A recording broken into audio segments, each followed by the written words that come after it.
Chapter 1538. When young Qindong heard the same words, he had a different understanding. Wait, Commander Niu, what did you just say? Did you say that India is secretly supporting the Delhi Sultanate and Bangla? Yes. Niu Duo didn't understand what young Qindong meant and nodded. Oh, if it's just secretly, then the other side is still afraid of us. Well, let me think. It should be our navy that made them afraid. Yang Qindong had a confident smile on his face. Someone once asked, in the 15th century, was India stronger than the Ming dynasty? In fact, this question itself was problematic. Whether it was population or territory, the Ming dynasty was completely superior to India. But there were still people who asked this question, which showed that India still had some merits in some aspects. At least it was not a weak existence, otherwise, there would not be such a problem. It was just that India had a fatal flaw, which made it difficult for them to expand even though they had a large population. That was because they were too poor. The size of their territory was too small compared to the population of tens of millions, and India had not developed naval forces. Although there were already fishing boats in the sea, they were far inferior in terms of scale, size, and function. Without enough naval forces, they could only rely on land. It was no wonder that they were poor. They were poor and unable to expand, which was also the root of their weakness. This was also the main reason why the Five-Star Army's navy could easily take down some coastal towns in the south, and they did not dare to fight back. As Nyoduo said, they could not do anything to the Five-Star Army's navy at sea, but with more than 500,000 soldiers, they could compete with the Five-Star Army on land. It was just that India was not sure of winning, so they first instigated the Delhi Sultanate to test the strength of the Five-Star Army. But did they not know the horror of the Five-Star Army's army? Being able to destroy the Golden Horde and the Timur Empire was enough to explain everything. Originally, Yang Qindong wanted to deal with the Delhi Sultanate and Bangla this time to solve the siege of Myanmar. It seemed that he would have to take them down as well. As the largest country in the South Asian subcontinent, once it became one of Yang Xie's territories, the situation in Asia would completely change. After thinking that after taking down India, the whole of Asia would be included in Yang Xie's territory, Yang Qindong's eyes flashed with a glimmer of light. Niu Duo saw all of this and felt that his chance had come. He immediately knelt down and said, "Sixth young master, Niu Duo requests to fight on behalf of Army." "All right, I got it. You'll be in charge of the food supply first." Yang Qindong looked at Niu Duo and nodded, indicating that he understood this matter. Yang Qindong agreed. Regardless of whether or not Yang Qindong's army would participate in the war, they would still be rewarded after winning the war. Satisfied, Niu Duo retreated. After there was no one else in the tent, Beta Persei asked curiously, "Young master, should we send a message to Shurcheng and ask them to send 2 more armies?" "Why?" Yang Qindong looked sideways at Beta Persei and said with a confident smile, "We don't need any reinforcements to fight a small India." Yang Qindong did have such confidence, and this confidence came from the navy. Yesterday, he happened to see a telegram. Long Yuntian's division just happened to be resting near the Indian Ocean, so he could send a telegram to ask them to participate. When the time comes, he would like to see how India will defend under the attack from both sides. Moreover, Yang Qindong now had 2 cold vanguard divisions in his hands. This time, among the provisions that Niu Duo transported, there was a lot of ammunition. With this advantage, it wouldn't take much effort to attack a primitive India, other than spending some time. If it weren't for the fact that the goal of destroying India wasn't in the previous battle plan, he wouldn't even need the reinforcements. Yang Qindong's troops rushed to Srinagar with an army of more than 200,000. When the news reached the Delhi Sultanate, it really scared King Bala Lodi. It must be said that Lodi has some ability, otherwise, outsiders wouldn't call the current sultanate the Lodi dynasty. But because of his special geographical location, it is too difficult to really develop and grow. Not to mention other things. Neighboring India has been eyeing him covetously, giving people the feeling that if they are not careful, they may be swallowed up. Just like how Lodi can become the king of the Delhi Sultanate, India must first recognize him. For this reason, he has also tried to get rid of the shackles imposed on him, but unfortunately, the territory is too small and the population is too small. It is easier said than done to really develop the Sultanate. Now, not only does India keep an eye on him, The even more powerful five-star army has been summoned, giving Lodi nothing but a headache. Previously, the great Khan of the Timur Empire, Amur, had sent an envoy. The general idea was that as long as Lodi was willing to help Bangla send troops to Yangtze's Myanmar province, once they beat back the five-star army, he would help them become even stronger and break away from the threat of India. It was precisely for this reason that Lodi, after careful consideration, decided to work with Bangla to send troops to Myanmar province. But not long after, the Timur Empire was destroyed. When he heard this news, Lodi was somewhat dumbfounded, and he began to regret his previous decision. Then, he received news that the main force of the five-star army was heading straight for Yusang, allowing him to relax a little. Then, he placed his hopes on Yusang giving the five-star army a hard time. If that was the case, they probably wouldn't come to deal with him. After all, he had contributed to the unification of Yusang and had lent troops to them. But he had never expected that in just a little more than a month, the main force of the five-star army would actually arrive at Srinka and appear in front of him. This truly frightened Lodi. He immediately sent someone to India's King Nehru for help and was willing to submit to him. There was nothing he could do. Compared to submitting to India, he could at least keep his title and property, and he could even have a chance to rebel. But putting aside the fact that all his opponents in the five-star army had been wiped out, all the kings had either died in battle or become prisoners. Just thinking about the consequences gave him a headache. After the messengers were sent out, Lodi spent every day in fear and trepidation, but he did not receive any reply from India. He thought that things might be going in the worst direction, and he was afraid that India would not help him this time. At this moment, Lodi couldn't help but curse Nehru. Earlier, when he had sent troops to Myanmar, he had asked to borrow food to test India's attitude. The result was naturally that he had borrowed the food. This made Lodi understand that attacking Myanmar was also something that India wanted to see, which was why he had dared to act. But now, seeing that Yang Chendong had destroyed the Timur Empire and was extending his tentacles, Nehru was terrified and didn't care about him anymore. This was truly turning his back on him. He had thought of the most vicious words in his heart just to curse Nehru. But it was useless. If India didn't act, they wouldn't send troops. Was he supposed to face the main force of the five-star army alone? That was an army of more than 200,000 soldiers, and it was said that they had the best firearms in the world. This kind of opponent made Lodi feel powerless even before the battle. It wasn't that he hadn't thought of surrendering, but after thinking about it for a while, he still suppressed the idea. There were some things that one wouldn't be willing to give up before trying them out. He still had a glimmer of hope in his heart. The five-star army had just fought a bitter battle with the Timur Empire for more than a year. They must be exhausted and their strength greatly reduced. If they were really tired, how could he say that he didn't have a chance? As long as they could fight against the five-star army, he believed that India would definitely send troops if there was a chance. In that case, wouldn't there be a chance to turn things around?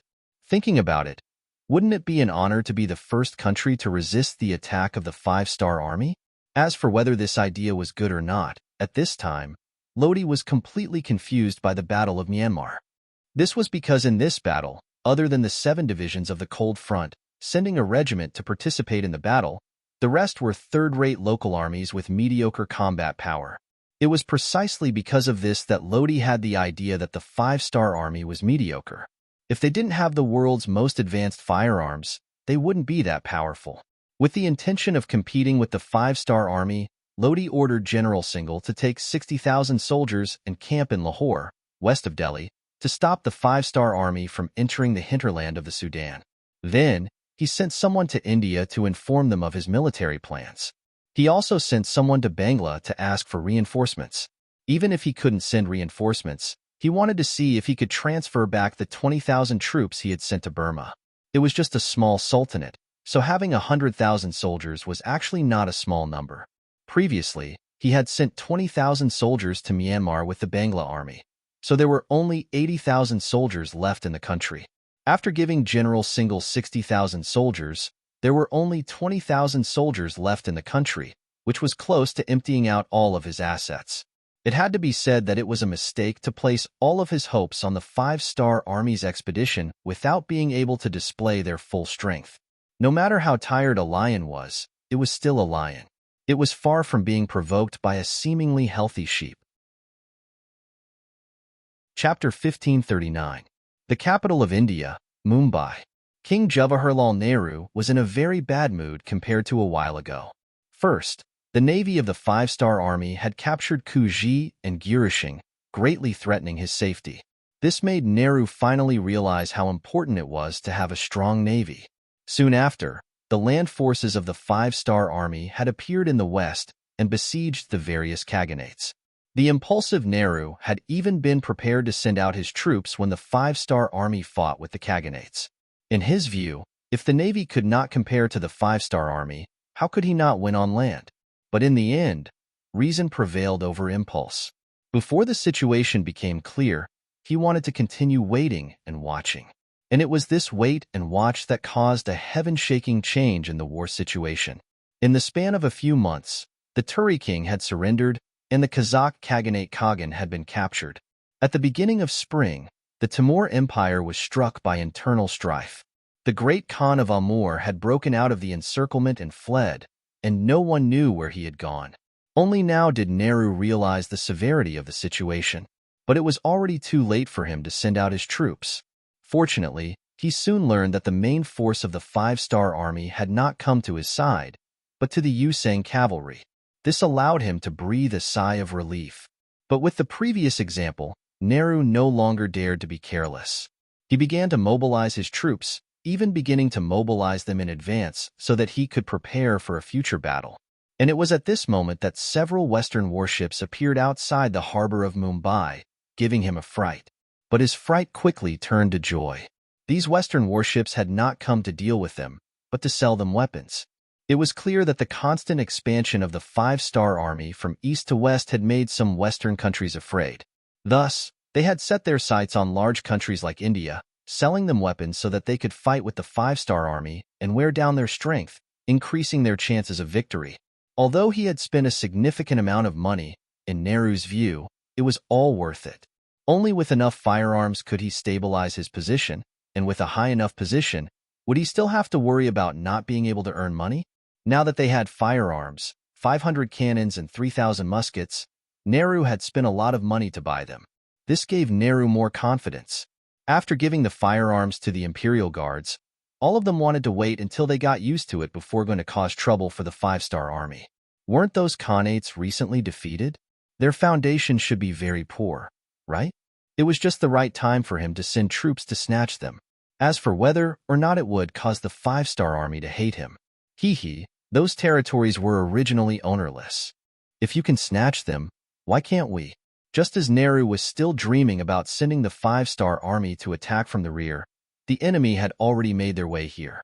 Their target was none other than his neighbor, the Delhi Sultanate. To the Delhi Sultanate, it was like a fat piece of meat beside a tiger's den. In Nehru's eyes, it was something that could be eaten at any time. The reason why he hadn't made a move yet was because he was waiting for an opportunity. Now that the Five-Star Army wanted to swallow this fat piece of meat, how could he agree? The opportunity that Nehru was waiting for was for the Delhi Sultanate to send troops to fight with the Five-Star Army. When their strength was exhausted, he would make a move and obtain the greatest victory with the least cost. However, he was thinking of sending troops to guide the Sultanate and Bangla to jointly attack Myanmar. He didn't mean that the Five-Star Army would attack and take the initiative to deal with the Sultanate, which would threaten his own safety. Nehru wouldn't sit back and watch such a thing happen. He summoned his officials to discuss the matter of supporting the Delhi Sultanate. The officials below also gave suggestions, but most of their opinions were very unified. They didn't need to send troops first. They only needed to send envoys. They needed to properly warn the Five-Star Army and tell them that India and the Sultanate had been friendly countries for hundreds of years. If the Five-Star Army sent troops, they would definitely not stand by and watch. Obviously, this was because the Five-Star Army's previous action of destroying the Khaganate had frightened everyone. Unless it was necessary, they really didn't want to be enemies with a powerful enemy like the Five-Star Army. Therefore, they thought that sending someone to warn the Five-Star Army was enough. Until now, the Indians still had their own pride. They thought that they were still very strong, and the Five-Star Army definitely wouldn't ignore their warning. This country that could carry dozens of people on motorcycles in the future did indeed have a strange side to them. What they didn't know was that this time, the five-star army's target was them. As for their arrogant belief that no one dared to provoke them, it wasn't even worth a fart in front of the five-star army. If not for the fact that the five-star army had already been fighting for many years against the Golden Horde, the Ross Duchy, and the Timur Empire and the other Khaganates, Yang Chendong would have long ago set his sights on them. There was no reason for him to miss this opportunity. His original intention was for the army to rest and reorganize. As someone who came later, Yang Chendong was keenly aware of how frightening the consequences would be if the army became tired of fighting. The omniscient Yang Chendong had clearly made an error in judgment on this matter. When he decided to lead the army from the Yusang division to India, both the generals and the soldiers were inexplicably excited. This was an innumerable amount of military merit. For those soldiers who wanted to return home in glory, or those who had great ambitions, this was an excellent opportunity. They were used to hardship, and now that they had finally found a way to make a fortune, how could they be so easily at ease? Yes, military merit was a shortcut to promotion in the eyes of many soldiers, and it was also a way to make a fortune. In the eyes of these people, not having a war to fight was the most frightening thing. How could they possibly be tired of fighting? After Yang Chendong realized that he had made an error in judgment, he actually became happy. Since this was the case, he had to follow this fighting spirit and do even more things, such as destroying India. This country where the majority of the population lived on Earth wasn't as prosperous as it used to be. According to the intelligence reports, 80% of the people had yet to solve the problem of food and clothing, creating enough conditions for them to take down India. They were not invading, but liberating the toiling masses. With this thought in mind, Yang Chendong had no misgivings when he set out. From Srinagar to the south, his first target was the seaport city of the Delhi Sultanate. As a border city, the Delhi Sultanate hadn't garrisoned many soldiers here. This was probably because their neighbor, the Chagatai Khaganate, was also extremely weak and would never dare to start a war. Without a large garrison, the city was naturally very small and couldn't stop the 200,000 some soldiers of the five-star army's main force. Seeing this, the commanding general, Singhal, decided to give up on this border city. Instead, he gathered his army of 60,000 and retreated to Lahore, putting on the appearance that he was going to fight to the death here. Although it was called a fight to the death, it was actually just Singhal defending. Lahore, which was near the city walls, was considered sturdy and tall. Singhal wanted to become a nail here and block the advance of the five-star army, thus keeping them out of the country. As time passed, if the enemy couldn't take down the city, they would have to face an extremely long logistical supply line. Then, they would feel that the gains didn't make up for the losses and would have the possibility of retreating. It was unknown if Singhal was too arrogant or if they had underestimated the five-star army. When the news reached Yang Chendong, who had already taken over Seor City without shedding a single drop of blood, he immediately asked the intelligence personnel who were familiar with the terrain to set up a sand table. When he saw a road to the west of Lahore, his eyes lit up and he asked, "What's going on with this road? Where does it lead to?" Reporting to the sixth young master, this road belongs to India. When they first opened this road, it was to make it convenient for them to send troops from their country to the Chagatai Khanate and other places. In view of their strength, the Sultanate could only bow its head and admit defeat, the intelligence personnel said excitedly. Being able to report the situation to the sixth young master in person was enough for him to brag to his brothers when he went back. Oh, ha ha ha. Hearing this, Yang Chendong couldn't help but laugh out loud. Previously, he was wondering if he could enter India as quickly as possible and catch the enemy off guard. He didn't think that there really was such a road, and it was even built by India themselves. This was really asking for trouble. When the road was first built, the Indians probably didn't think that this road, which they could go out and fight at any time, would become a shortcut for others to enter their country. Okay, order the world's first cavalry army to be the left vanguard, and the new army to be the right vanguard. The two armies will choose this road to enter India first. Again, don't focus on snatching territory, and try to eliminate as much of the enemy's strength as possible. Yang Chendong, who was overjoyed, pointed at the road and said immediately. There were already people at the side who were in charge of recording and waiting to convey the order at any time. The two rapid response cavalry armies that received the mission only took 4 hours to assemble the army, and they quickly set off with only 7 days' worth of rations. This time, they didn't even arrange for the logistics and forage vehicles. According to the thoughts of the two commanders, as long as they could catch India off guard, wouldn't they be able to eat and drink everywhere when the other party wasn't on guard? Would they still have to worry about food? The two vanguard cavalry armies set off first.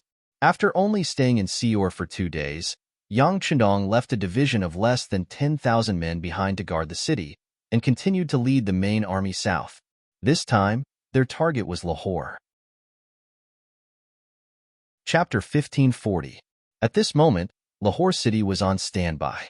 The scouts at the front had already sent back news that there were close to 100,000 five-star army cavalrymen rapidly approaching them. Thinking that the five-star army was about to launch an attack, General Sinclair ordered the soldiers to close the city gates. At the same time, he ordered the soldiers to climb up the city tower and prepare for a battle. Sinclair was indeed the general of the Delhi Sultanate. He was cautious and never underestimated his opponents. He had prepared 20,000 archers on the city walls in order to deal a blow to the five-star army that dared to attack the city. In order to achieve the goal of being able to gather all of his forces, he did not arrange for a single soldier to be stationed outside the city. He had completely shrunk all of his forces into a fist that was waiting to be punched out. He was only waiting for the right opportunity to display its might. Sinclair, who was fully prepared, stood on the city tower and watched the five-star army cavalrymen slowly approach the city. Are they all cavalrymen? This shouldn't be the case. Cavalrymen don't have any advantage when attacking a city. Sinclair was confused. He could not figure out what the five-star army was trying to do. Of course, if they really used cavalrymen to attack the city, he would laugh at them. A five-star army that did not know how to use troops was not worthy of his attention. Just as Shingle relaxed and waited for the five-star corps' next move, the five-star corps cavalry got closer and closer. Then, when they were 4 miles away from the city, they suddenly changed directions and rushed out from the road beside the city. Then, they dashed around the city walls and dashed past the city walls. Sinclair could not understand what was going on at all. Could it be that they want to besiege the city? But from the looks of it, they don't seem to have any intention of stopping. Could it be? Sinclair's eyes widened when he thought of the terrifying outcome. Could it be that the enemy's target was not him, but India? It seemed that this was the only way. Things had developed in such a way, which greatly exceeded Sinsel's expectations and shocked him. That was India. Not only did it have a large territory, but it also had a population of nearly 10 million people. Such a large country had always been like a huge rock pressing down on the Delhi Sultanate's head, making it difficult for them to breathe. However, in the eyes of the five-star army, they didn't seem to care at all. It had to be said that in terms of boldness, they were far inferior. At this moment, he couldn't help but be pleasantly surprised. Previously, they had asked for help from India, saying that the five-star army that could destroy the Khaganate must be very powerful. With their own strength, they would not be able to stop it no matter what. Since they were all neighbors, they must support them. The Hindustani kingdom did not give any official answer, as if they did not receive the letter. It was said that their King Lodi even smashed his favorite Chinese porcelain to pieces because of it. Now that the five-star army had directly chosen India as their opponent, they had no choice but to send troops. Thinking that once India sent troops, it would greatly relieve the pressure on his side, how could Sinsel not be happy? Go, go. It's best if both sides suffer. Maybe the opportunity for our country to rise will appear. Sinsel thought so to himself. Other than arranging for someone to report this news to the royal capital, Delhi, he did not make any military movements. Previously, in order to protect Lahore city, he had withdrawn all his troops into the city. How could he have the troops to fight outside the city now? Besides, the cavalry of the five-star army was so fast that it was far from something he could catch up with. What if this was a trap set by the enemy and they were waiting for him to send troops out? If that happened, wouldn't he fall into a trap? The careless Sinsel would not make such a mistake.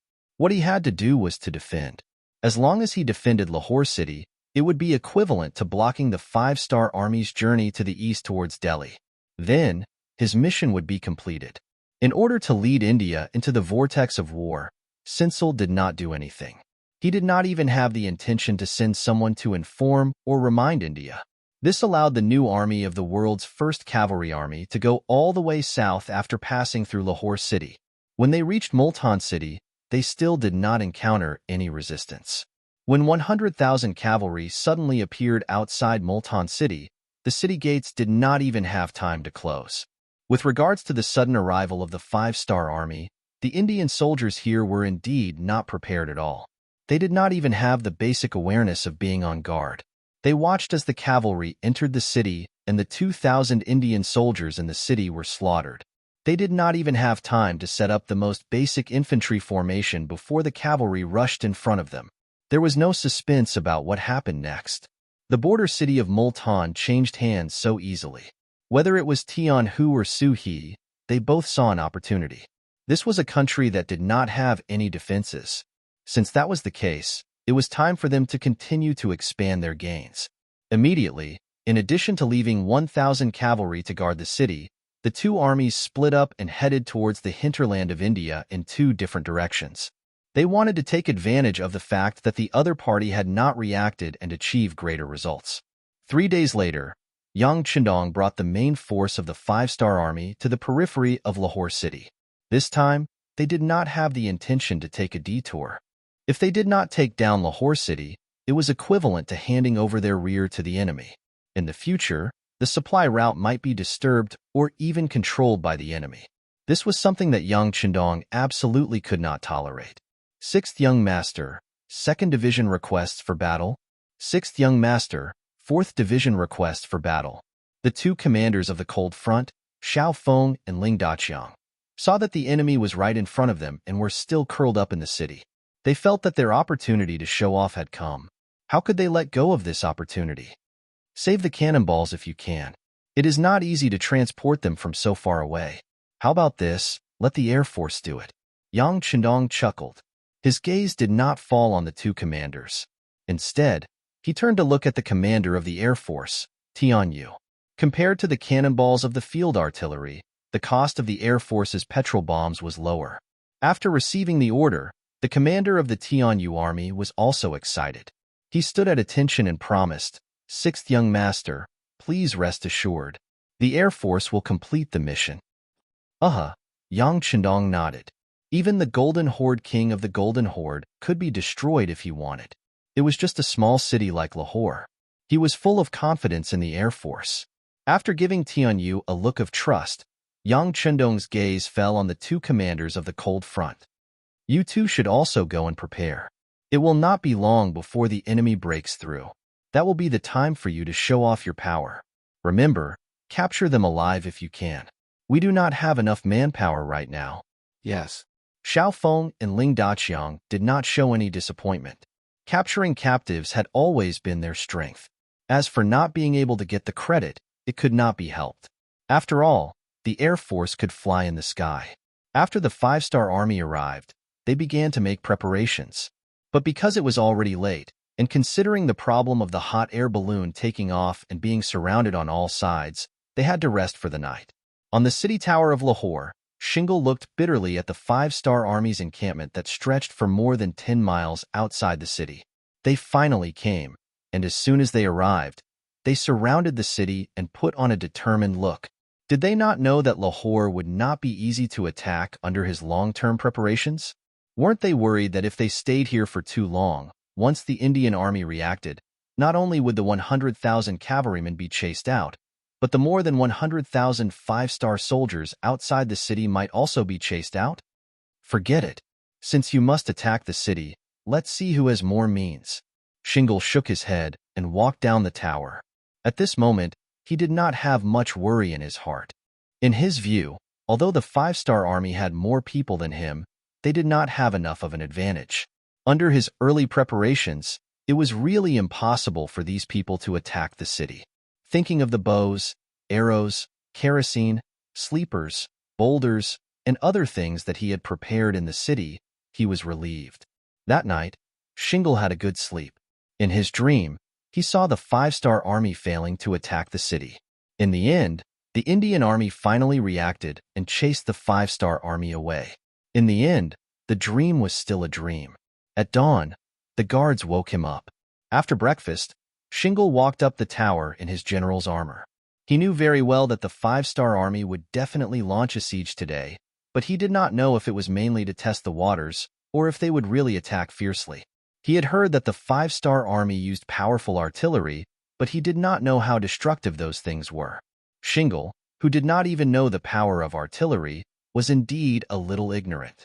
If he had seen the way the five-star army's firearms attacked a city, he would not be so confident now.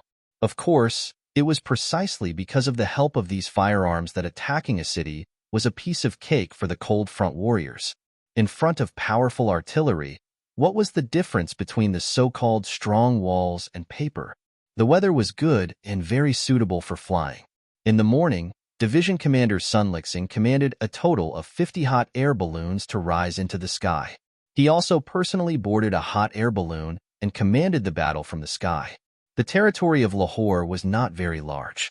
There were only 60,000 soldiers and less than 100,000 civilians. It was not worth using too many hot air balloons. These 50 hot air balloons were enough. Military supply to Ming will be finished next month. I guarantee that it will be finished at least 3 to 4 chapters a day. Please read it without worry. The new book, Duke Fierce, will be officially published on the novel website today. You are welcome to read it. At the same time, please bookmark, recommend, and click the new book. Your support is the greatest encouragement to the prodigal son. Chapter 1541. At 9 o'clock in the morning, the hot air balloons began to take off. One after another, the bombers filled with black oil began to move in the direction of Lahore. On the city gate tower, a group of Kiliarchs followed by Sinjar. They were currently patrolling the city gate tower. In Sinjar's eyes, this first battle was especially important. Whether or not they could suppress the arrogance of the five-star army would determine whether or not they could take the initiative in the next battle and defend the important city of Lahore. Look, what's that? In the sky, above our heads, what's that? Oh my God, that thing can move, and it's floating over our heads. Is that an immortal? When the hot air balloons appeared in the sky above Lahore, there were all sorts of shouts from the Sudanese who discovered all this. Due to the close distance and the influence of the Han culture, the appearance of these hot air balloons made many people mistakenly believe that an immortal had appeared. At this time, Sinjar also looked up at everything in the sky at this time with a puzzled look in his eyes. The Air Force had only been used against the Golden Horde and the Ross Duchy before. Because the distance between the two sides was too far, this matter had not reached Sinjar's ears. At this moment, he only looked at the sky curiously, not knowing what exactly it was. But instinctively, Sinjar felt that this thing was somewhat dangerous. It didn't matter if he didn't know. Division Commander Sun Lixing would soon let them know the power of this thing. When most of the hot air balloons reached the designated position, the flag bearer beside him put down the red flag in his hand, indicating that they could freely attack. The Air Force soldiers, who had been impatient for a long time, immediately threw wooden barrels from the hot air balloons onto the ground one after another. At this time, looking from the ground at this time, it really looked like the bombers of the future dropping bombs.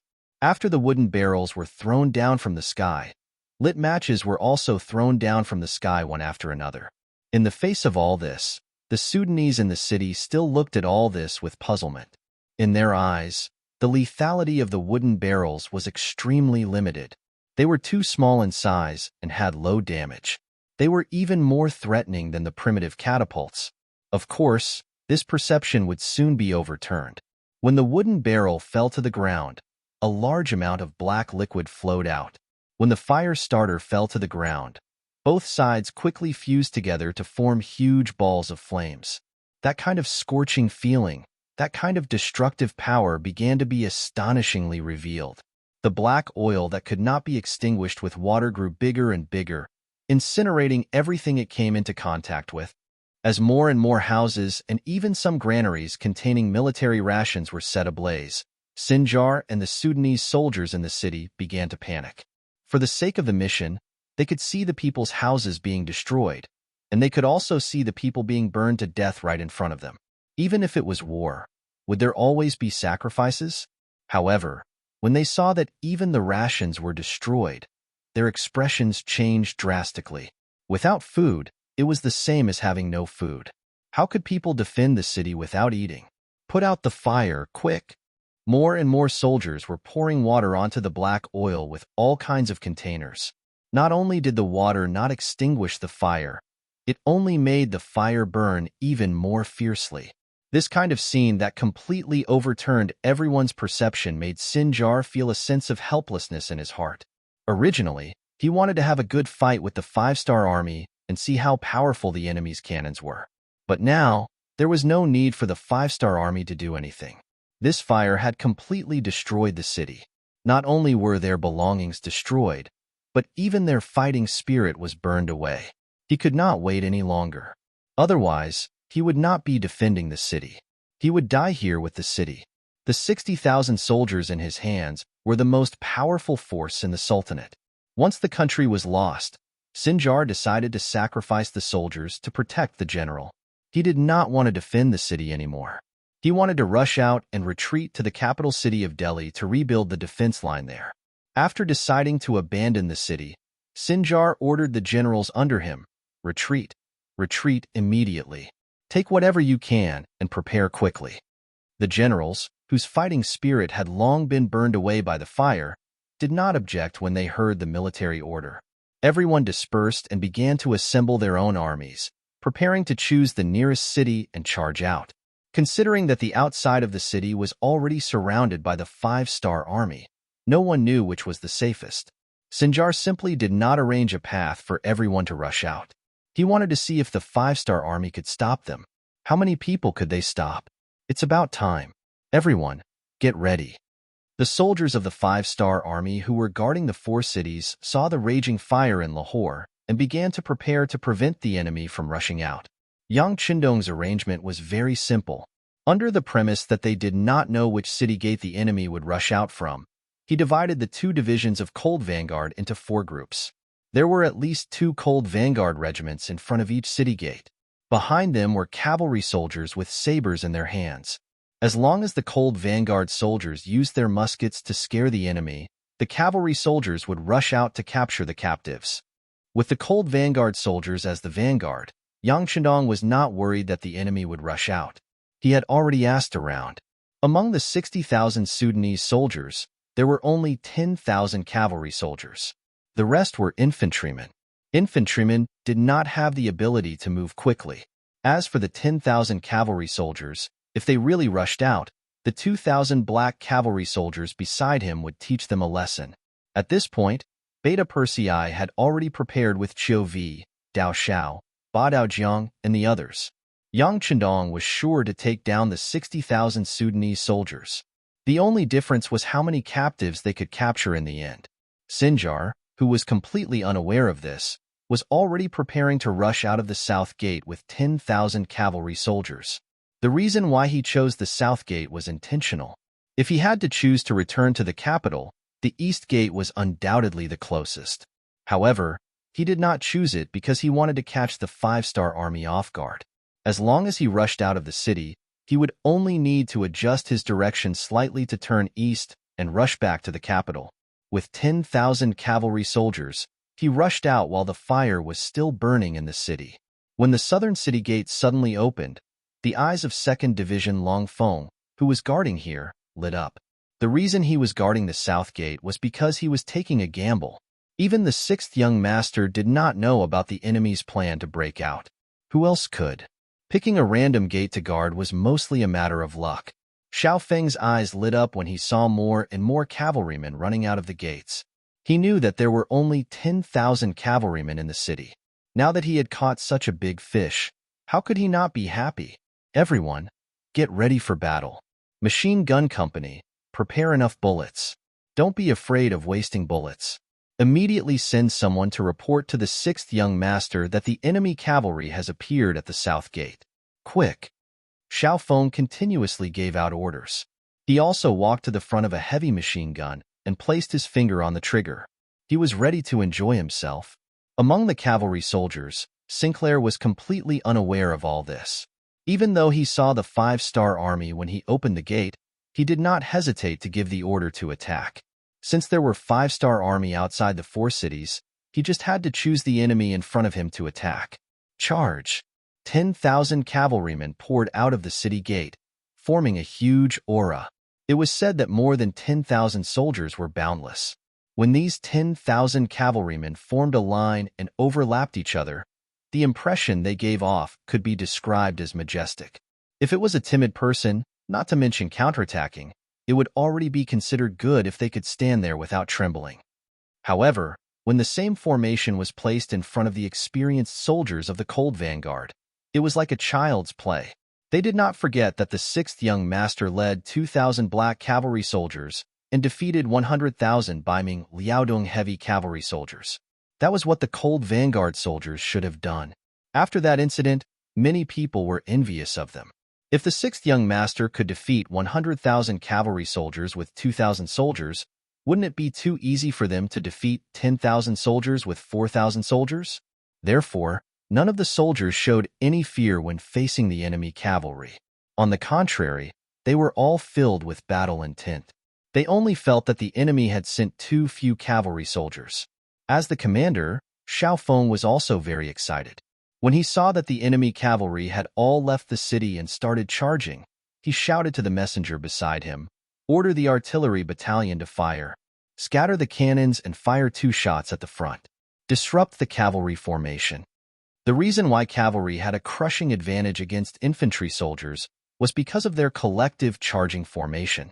With the advantage of speed and endless charging force, there were very few infantry soldiers who could resist them. The purpose of the cannons was to disrupt the enemy's formation and suppress the advantage of cavalry soldiers to the lowest point. When that happened, they could do whatever they wanted. After receiving the order, the messenger quickly turned around and ran. The artillery battalion had already taken out the cannons from the wooden boxes and were waiting for the order to fire. On the other hand, the 10,000 cavalrymen led by Sinclair were still clueless. They continued to charge forward using the most primitive method. Chapter 1542. Especially after they were 2 li away from the city gate, they were already very close to the 5-star army. However, when they still couldn't see the enemy cavalry charging out, Sinjar couldn't help but reveal a joyful expression. The distance was too close. Even if the 5-star army cavalry charged, they wouldn't have the advantage of speed. At that time, he would have the complete upper hand. Just as he was sighing in his heart that the 5-star army was only so-so, a flash of fire suddenly appeared in Sinjar's eyes. Just as he instinctively felt that something was wrong, a cannonball landed a few dozen meters away from him. The cavalry at that location immediately let out a burst of cries and howls. Let's not talk about the place where the cannonballs landed and the cavalrymen were blown away. When the nearby cavalrymen heard the loud rumbling sound, they all went crazy. Under the fear, they didn't listen to their master's orders. Instead, they ran around and threw the cavalrymen on their backs off their horses. The cannonball was so loud that it caused the horses to run around like headless flies. There was no need for the 5-star army to do anything. The Sudanese cavalry that was originally in formation was already in chaos. The chaos in the formation greatly exceeded Sinjar's expectations. He originally wanted to charge out, but he couldn't help but slow down. After he realized that something was wrong, he didn't have a better idea. They had already charged out. Could it be that they had to retreat back into the city? The city was currently on fire. If they stayed there, the city would be breached sooner or later. Rather than that, they might as well give it a try. Everyone, don't be afraid. Continue to charge. As long as we charge out, we will live. He shouted loudly to boost the morale of the army. This shout finally stopped the chaos in the cavalry. Of course, the most important thing was that the cannonballs had already been fired. After the cannonballs stopped, the cavalry seemed to have regained their spirit. When they saw that the 5-star army was less than 2 li away from them, in order to survive, they mustered up their courage and ran forward with all their might. Don't be in a hurry. Fire after 300 meters. Seeing that the enemy cavalry was no longer as imposing as before, Commander Xiao Feng felt even more confident. He chuckled and spoke unhurriedly. The effective range of the 95 style was around 400 to 500 paces. If the wind was blowing, it was possible to hit further away. At 300 paces away, anyone who was hit by a bullet would be severely injured, if not killed instantly. The two regiments of Cold Vanguard were not in a hurry, but the Sudanese cavalry were excited.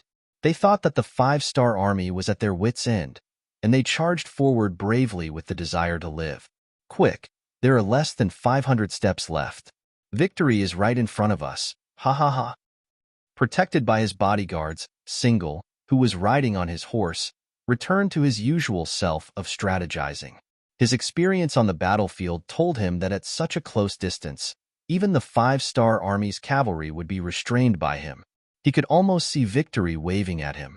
450 steps, 400 steps, 350 steps, 300 steps. Fire! When they were 300 paces away, Commander Xiao Feng's voice thundered.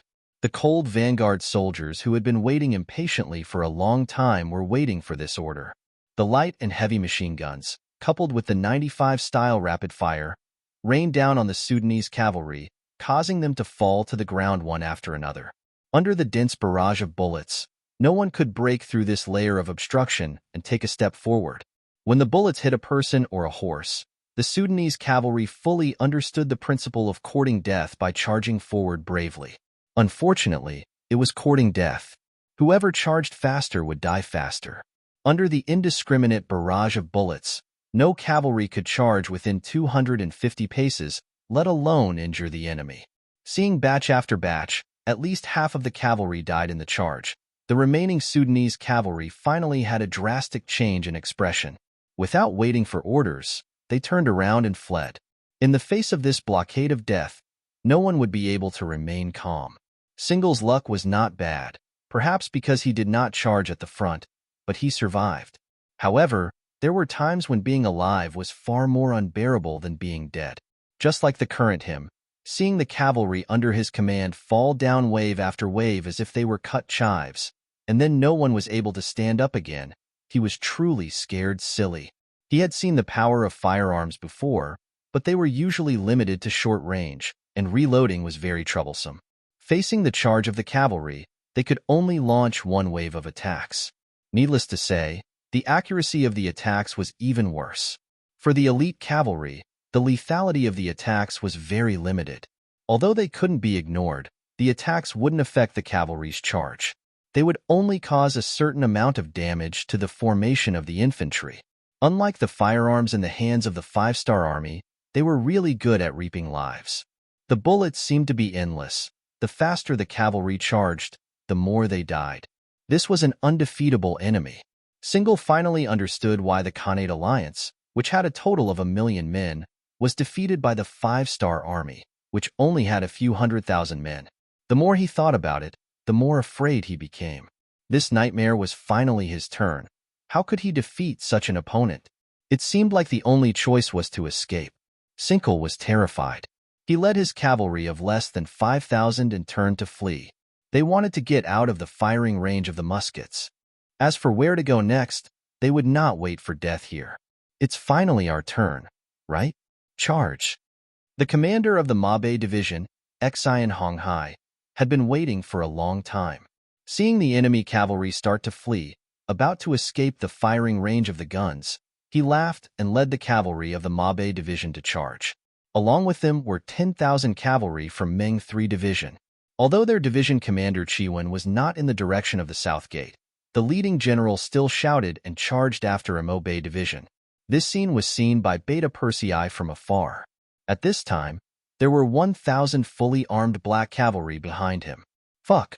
Who ordered them to charge? Hurry, hurry, or we won't even get to drink soup. Beta Persei was anxious. He rushed over as soon as he heard the enemy cavalry rushing out from the South Gate, but it seemed like he was still one step too late. Charge! There were firearms waiting to reap his life. Run! There were countless 5-star army chasing after him, also waiting to reap his life. Seeing that he would die no matter what, Single, who didn't want to die, rolled his eyes and made a very unmanly decision.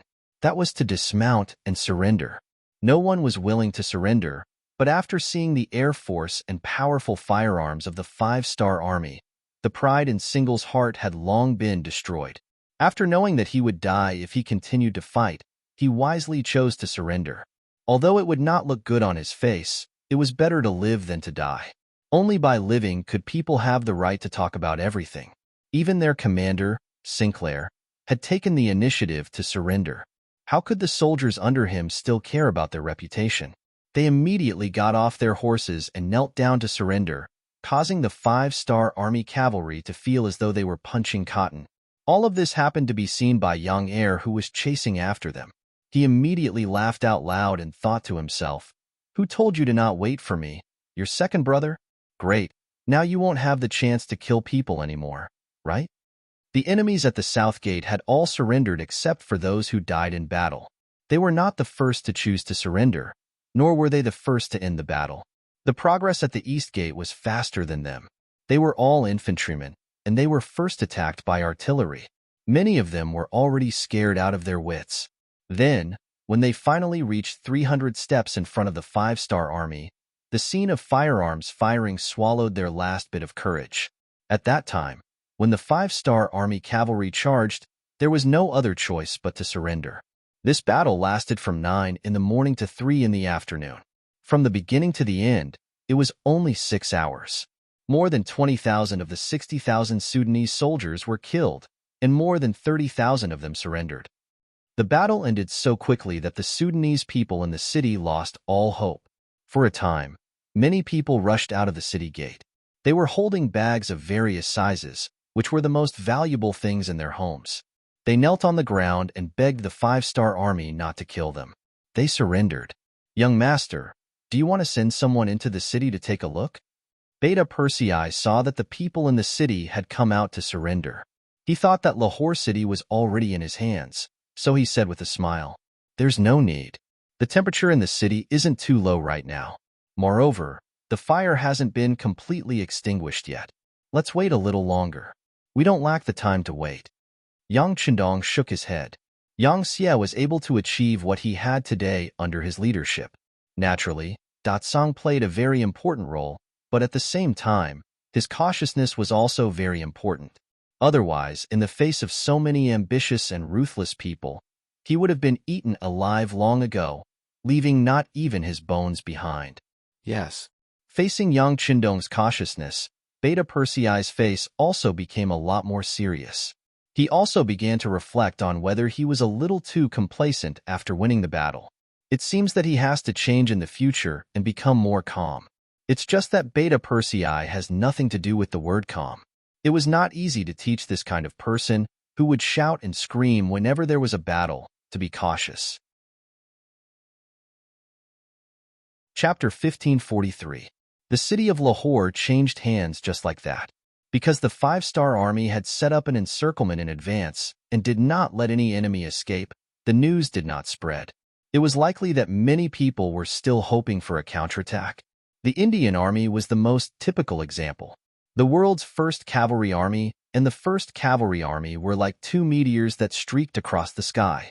They entered the Indian territory at lightning speed and took over the important border city of Tultan. Next, they split up and attacked from two directions. In a short period of time, they caught the Indian army off guard and took over a dozen cities. When the news reached the capital of India, King Jawaharlal Nehru was really shocked.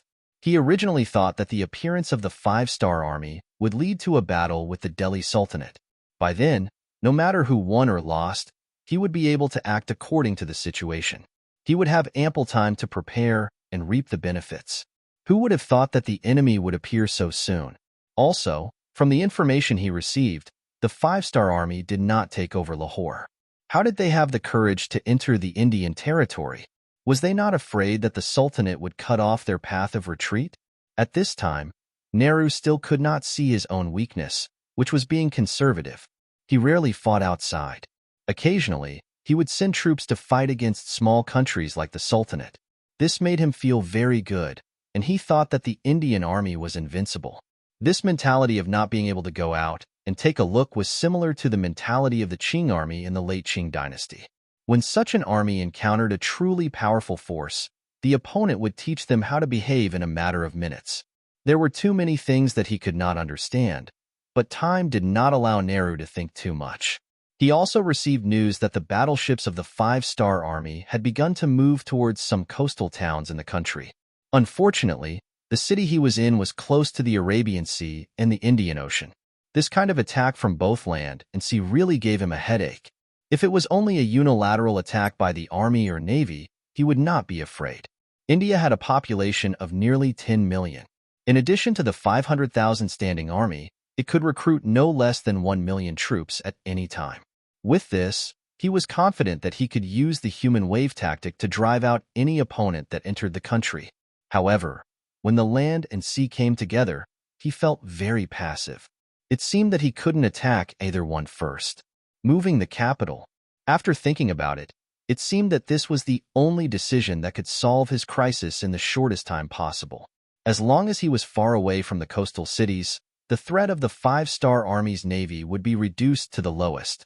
At that time, he would have more than enough time to fight against the Five-Star Army. Moving the capital was a huge matter and involved too many things.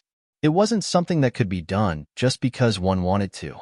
When Zhu Di wanted to move the capital of the great Ming dynasty from Nanjing to Beijing, he had prepared for several years.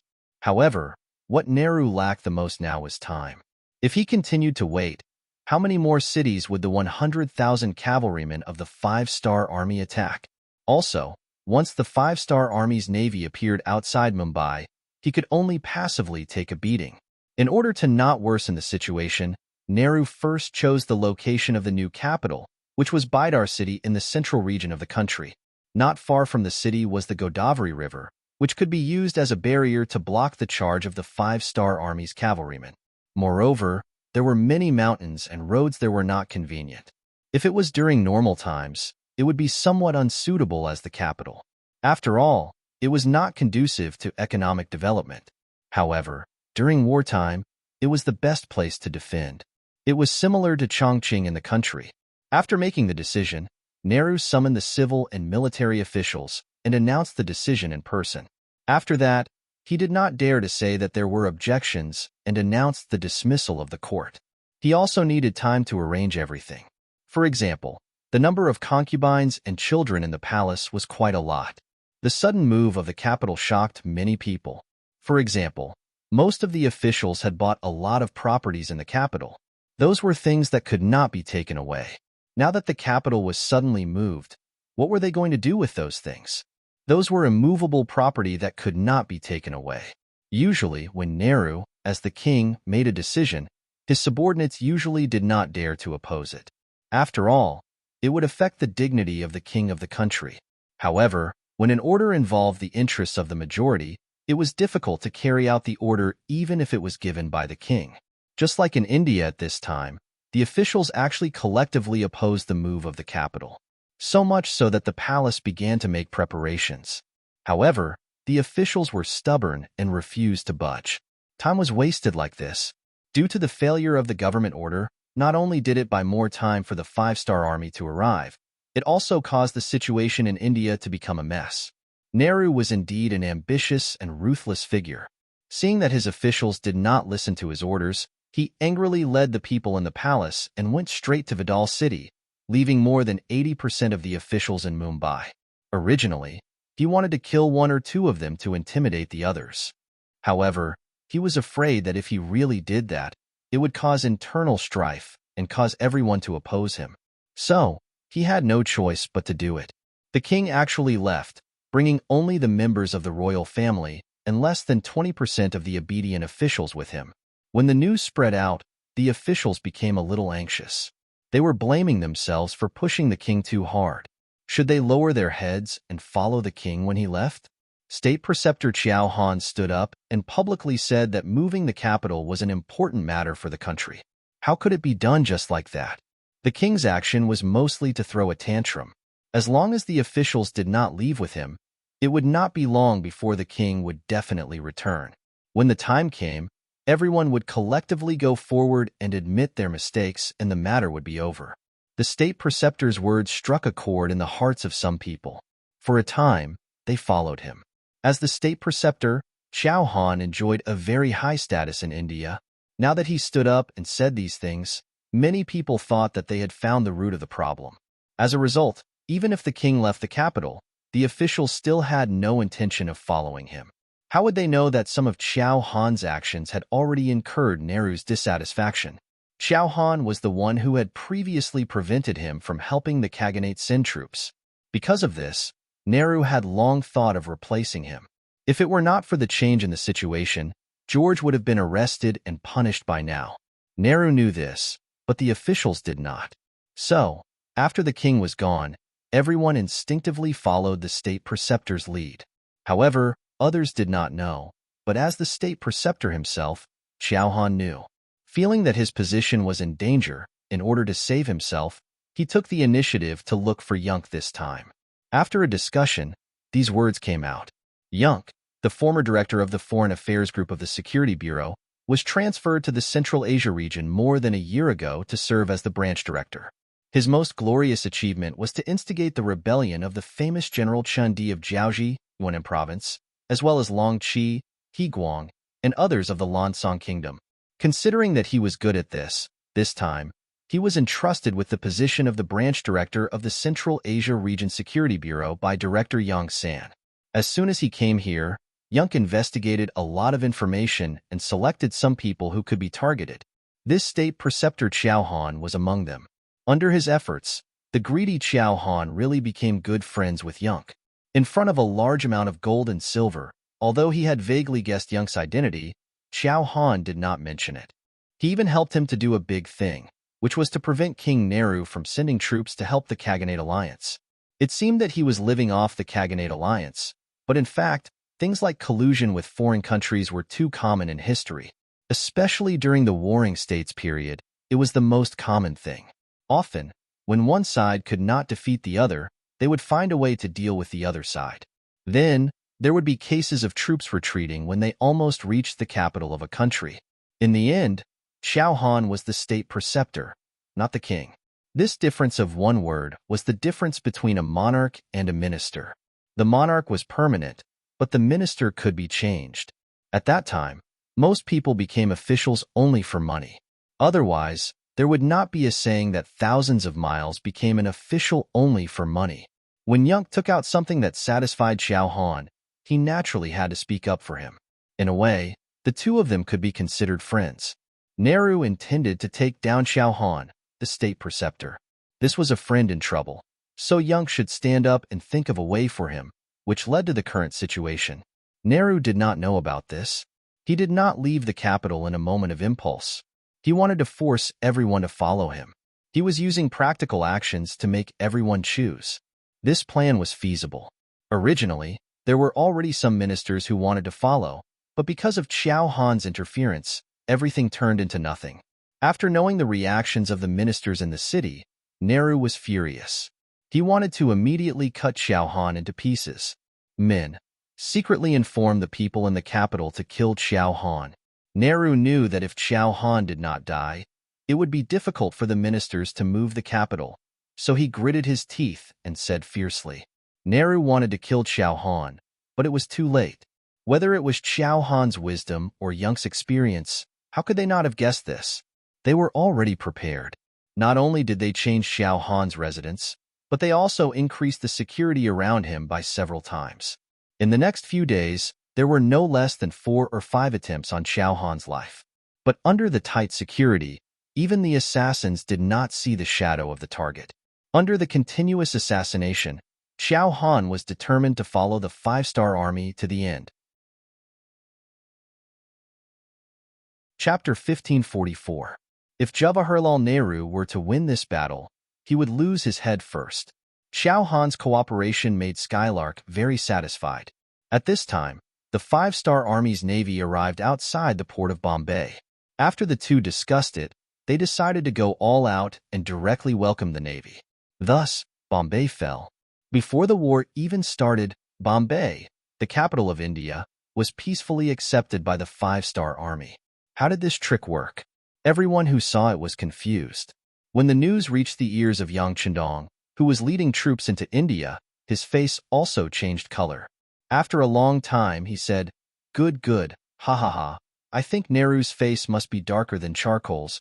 Seeing that young Chandong was in a good mood, Beta Persei on the side also said happily, Young Master, Skylark and the Navy have asked for instructions. What should we do next? Do we need the Marines to land and cooperate with us? That's not necessary.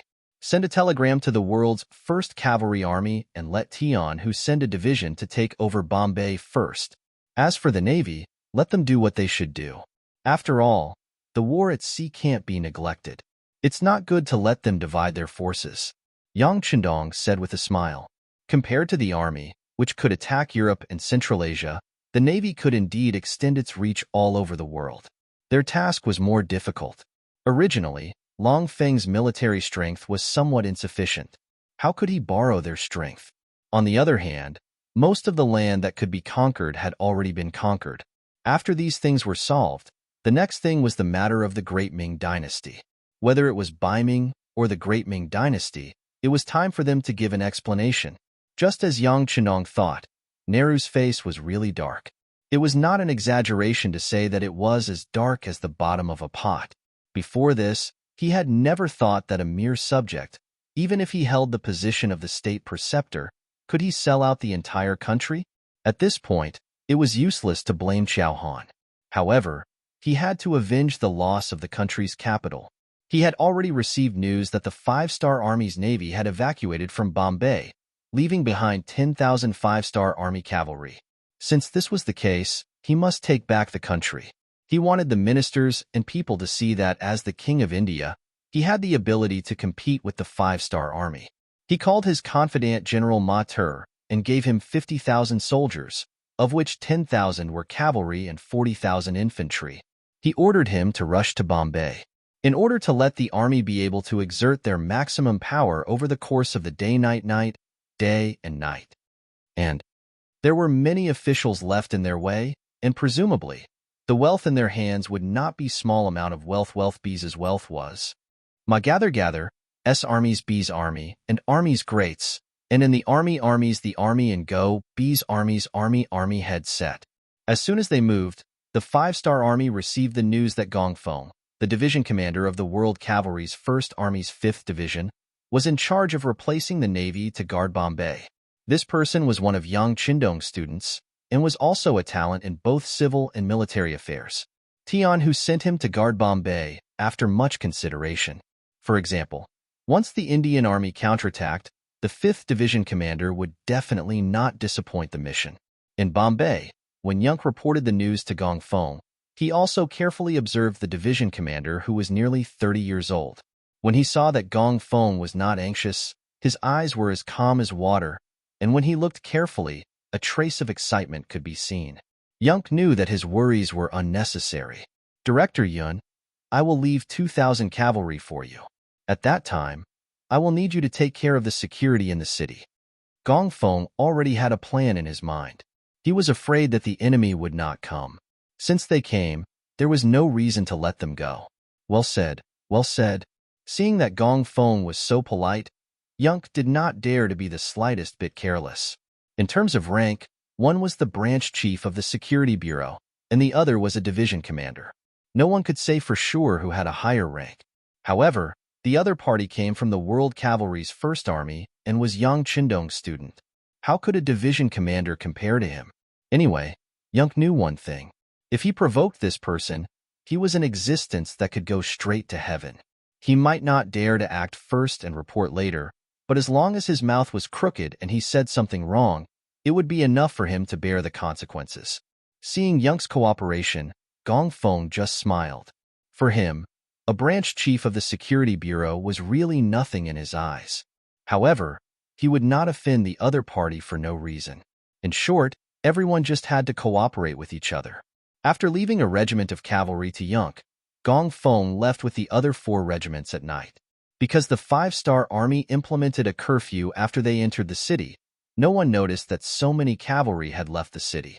Even the spies that Nehru left in the city did not know about it. Gong Feng had already made arrangements for the 5-star barracks in the city. He got the soldiers to shout in unison when they had nothing to do, creating the impression that they were training with a large number of people. This could fool some people for a short period of time. After the matters in the city were arranged, Gong Feng left the city. As for where he went, even Yunk did not know.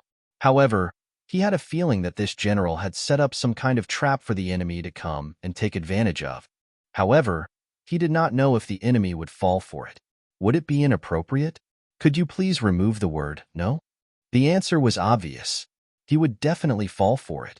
This was because Matur, who was leading the troops, did not know what was happening in the city. He got the news from his spies that everything in Mumbai was as usual.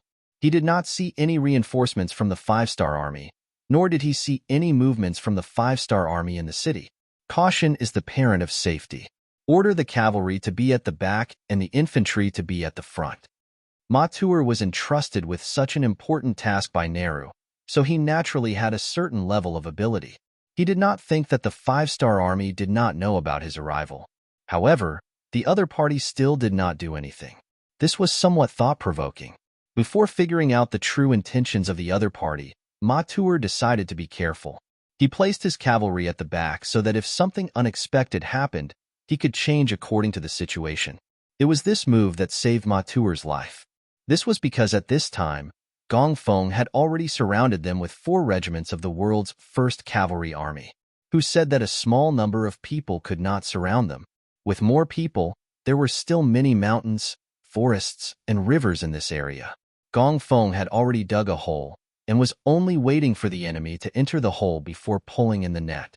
The Indian Army was given another name by the netizens in the future, Indian Army. We all know that Indian Army likes to cheat and do some crazy things. In particular, their arrogance left a deep impression on people. It was like during a military parade. A motorcycle often carried dozens of people. If one said that it was a peacock spreading its tail, then it would be a shame to the beautiful peacock. At this time, although the Indian Army did not have the nickname Indian Army, when it came to arrogance, they were not at all inferior. They were also very poor and arrogant. Their so-called 500,000 standing troops were just some civilian groups that were of moderate age but did not have any formal training. Perhaps in the eyes of many people, the younger troops were a sign of strength. Therefore, other than age, they could be said to be lacking in other aspects. Just like the weapons in their hands now, there were all kinds of weapons. There were long spears, long knives, long swords, short swords, and some wooden sticks mixed in. It gave people the feeling that it was a hodgepodge. However, such an army still had a complacent look. It seemed that no matter what kind of opponent they encountered, with their youth and strength, they could charge and win. They wore unlined clothes, and it was obvious that there was no cloth armor on them, not to mention armor. With such equipment, even Yang Xie's local troops could not enter. Now that they were targeted by the elite of the elites, the 1st Cavalry Division, how could they have a good time? When night came, the Indian Army was still hurrying. This was not because they were very obedient, but because Matur, as the general of the army, had painted a big pie for them. After reaching Mumbai, they could loot for 5 days. It was this noble idea that made it impossible for them not to be faster. It seemed that if they were late by 1 step, they would not be able to get anything. This caused the formation of the Indian Army to be in disarray. Many of them were already panting heavily, but no one was willing to give up on the journey and give up on their dreams and goals that they couldn't achieve. In the forest beside the official road, Division Commander Gong Feng was looking at the scene in front of him with night vision binoculars. At first, he was even a little dumbfounded. This was very different from what he imagined a regular army to be. At one point, he thought that this was a trap prepared by the enemy for him to enter. After observing for a while, he saw that the last 10,000 cavalrymen were finally wearing cloth armor. Only then did he breathe a sigh of relief. Although cloth armor was the lowest equipment and was not in Gong Feng's eyes, at least there was a difference. Since the cavalrymen were wearing cloth armor, it was very reasonable for the infantry not to wear armor. Seeing the Indian Army enter his encirclement unknowingly, Gong Feng, who originally only had a 70% chance of winning, was now at least 90%. He couldn't help but wonder how the Indian soldiers would react when faced with a charge from a cavalryman clad in solid armor. Would they be defeated in one hit? Everything had to be done with facts. In the darkness, a bright red flash suddenly rose in the forest. In an instant, the dazzling light attracted everyone's attention. Thank you for the monthly tickets and rewards from Blazing Flame 3-inch nail. Thank you for G. Pingin's red packet reward. Again, I will solicit votes for Longzi's new book, Duke Fierce. Friends who pretend to be real can go and take a look. Longzi admits that he is very diligent. Thank you again for your support. If you still have a recommendation ticket or a collection ticket, please vote. This is very important for the new book. Longzi knows that everyone is supporting him and will be more diligent. Thank you. Military supply to Ming will be completed soon. I will strive to update 4 to 3 times a day before the completion.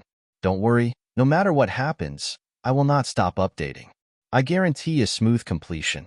Thank you again for your support.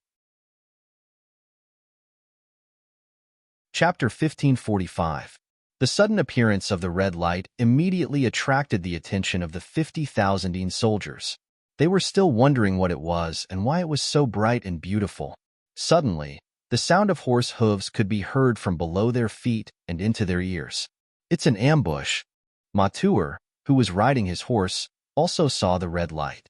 Instinctively, he had a bad feeling. When the sound of hooves entered his ears, his first reaction was that the enemy had arrived. He had not received any reports, and there shouldn't be any cavalry from the 5-star army nearby. So where did this commotion come from? What was going on? With 70% confusion and 30% doubt, Matur followed the sound and looked forward. What he saw was the chaotic scene of the army formation. The 5th Heavenly Cavalry Division had attacked. The red signal flare was the order to launch an all-out attack. A total of 4 regiments, totaling 8,000 cavalrymen, charged out from all directions, charging towards the Indian infantrymen on the main road. Before they even arrived, the Big Dipper crossbows in their hands were already activated. As the arrows rained down, the Indian soldiers who did not know what was going on were met with a barrage of attacks. He didn't greet them, nor did he challenge them to a fight. The first thing he did was launch an all-out attack. As the crossbow bolts rained down one after another, cries of agony could be heard coming from the Indian soldiers who were dressed in simple clothes. This was the biggest difference between having armor and not having armor. In some dynasties, in order to not suppress the bravery of the commoners, the officials allowed them to carry weapons or self-made crossbows. However, they would definitely not be allowed to carry armor. Just from this point alone, one could see the difference between having armor and not having armor. On the battlefield, even when faced with a rain of arrows, soldiers with armor had a 30% chance of survival. Even when facing an opponent, they could still be injured in 4 or 5 places before dying. However, soldiers without armor did not have such ability. Usually, victory or defeat would be decided in a single exchange. The Indian soldiers without armor were completely defenseless against the Big Dipper crossbows at close range. Initially, they thought that this would be a good mission. They only needed to rush to Mumbai and attack the city with their advantage in numbers. By then, there should be reinforcements from the city. By then, the city gate would be breached under the pincer attack from both sides. By then, it would be time for them to reap the rewards. Who would have thought that they would run into enemies halfway through their journey? Moreover, it was when they were extremely tired. At this moment, facing the crossbow bolts from afar, even if some people wanted to turn around, they couldn't do so. Not to mention, the 5-star army's cavalry seemed to be everywhere. They didn't even know which direction to run to. They were like headless flies. Other than being helpless and dying, they didn't know what to do. In the future, when tens of thousands of Ming soldiers faced thousands of Jiannu soldiers, they would be defeated in one blow. In the future, when tens of thousands of Ming soldiers faced hundreds of Japanese soldiers, they would also frantically retreat and throw away their cannons. This was enough to prove the difference between elite soldiers and mediocre soldiers, as well as the difference between good equipment and plainclothes. Just like now, facing the fully armed soldiers of the world's first cavalry army and facing a sudden attack, the 40,000 Indian soldiers did not even have the chance to resist and were thrown into chaos. In the battle, there were countless people who died from being trampled. In the end, someone shouted, "Abandon your weapons and kneel on the ground. Those who surrender will live." In the dark night, black figures knelt on the ground one after another. Their movements were so orderly that it was as if they had rehearsed it hundreds of times. Compared to the incompetence of the infantrymen, the performance of the cavalrymen was slightly better. However, it was only slightly better. Under General Ma Tuer's orders, they even launched a counterattack. However, it was obvious that their cloth armor could not block the arrows from piercing through their bodies. However, what was even more unexpected was that when the battle was at its climax and the Indian cavalrymen still had the advantage in numbers, Ma Tuer, who was leading the troops, actually led the 1,000 or so cavalrymen to escape. This was because he could not see any hope of victory. In addition, in the dark night, he did not know how many 5-star army soldiers there were. He was very worried that if he continued to fight, he would lose his life here. As such, he might as well just leave. The fact that their general had escaped was a huge blow to the Indian cavalrymen. In addition, the 5-star army's cavalrymen seemed to have an endless supply of arrows. In the end, they also chose to surrender. 8,000 against 50,000. With the advantage of equipment and combat experience, the battle was over in just over 6 hours when the sun rose. At this time, the Indian soldiers realized that there were less than 10,000 of the 5-star army soldiers surrounding them. However, at this moment, they no longer had any weapons and were like meat on a chopping board. They could not muster up any will to resist. When evening came, Division Commander Gong Feng led the army back to Mumbai with 30,000 Indian soldiers. This scene was witnessed by the common people in the city. They did not know when the 5-star army left the city, but when they saw that only a few thousand cavalrymen were able to escort tens of thousands of Indian soldiers into the city, many of the common people's faces turned gloomy. Their own army was so weak that it caused the little bit of pride in their hearts to diminish. After Ma Tuer's army was defeated, he returned to Vidar city 3 days later. He cried and complained about the shamelessness of the 5-star army. He even exaggerated that 70 to 80,000 5-star army cavalrymen surrounded them and set fire and arrows on them.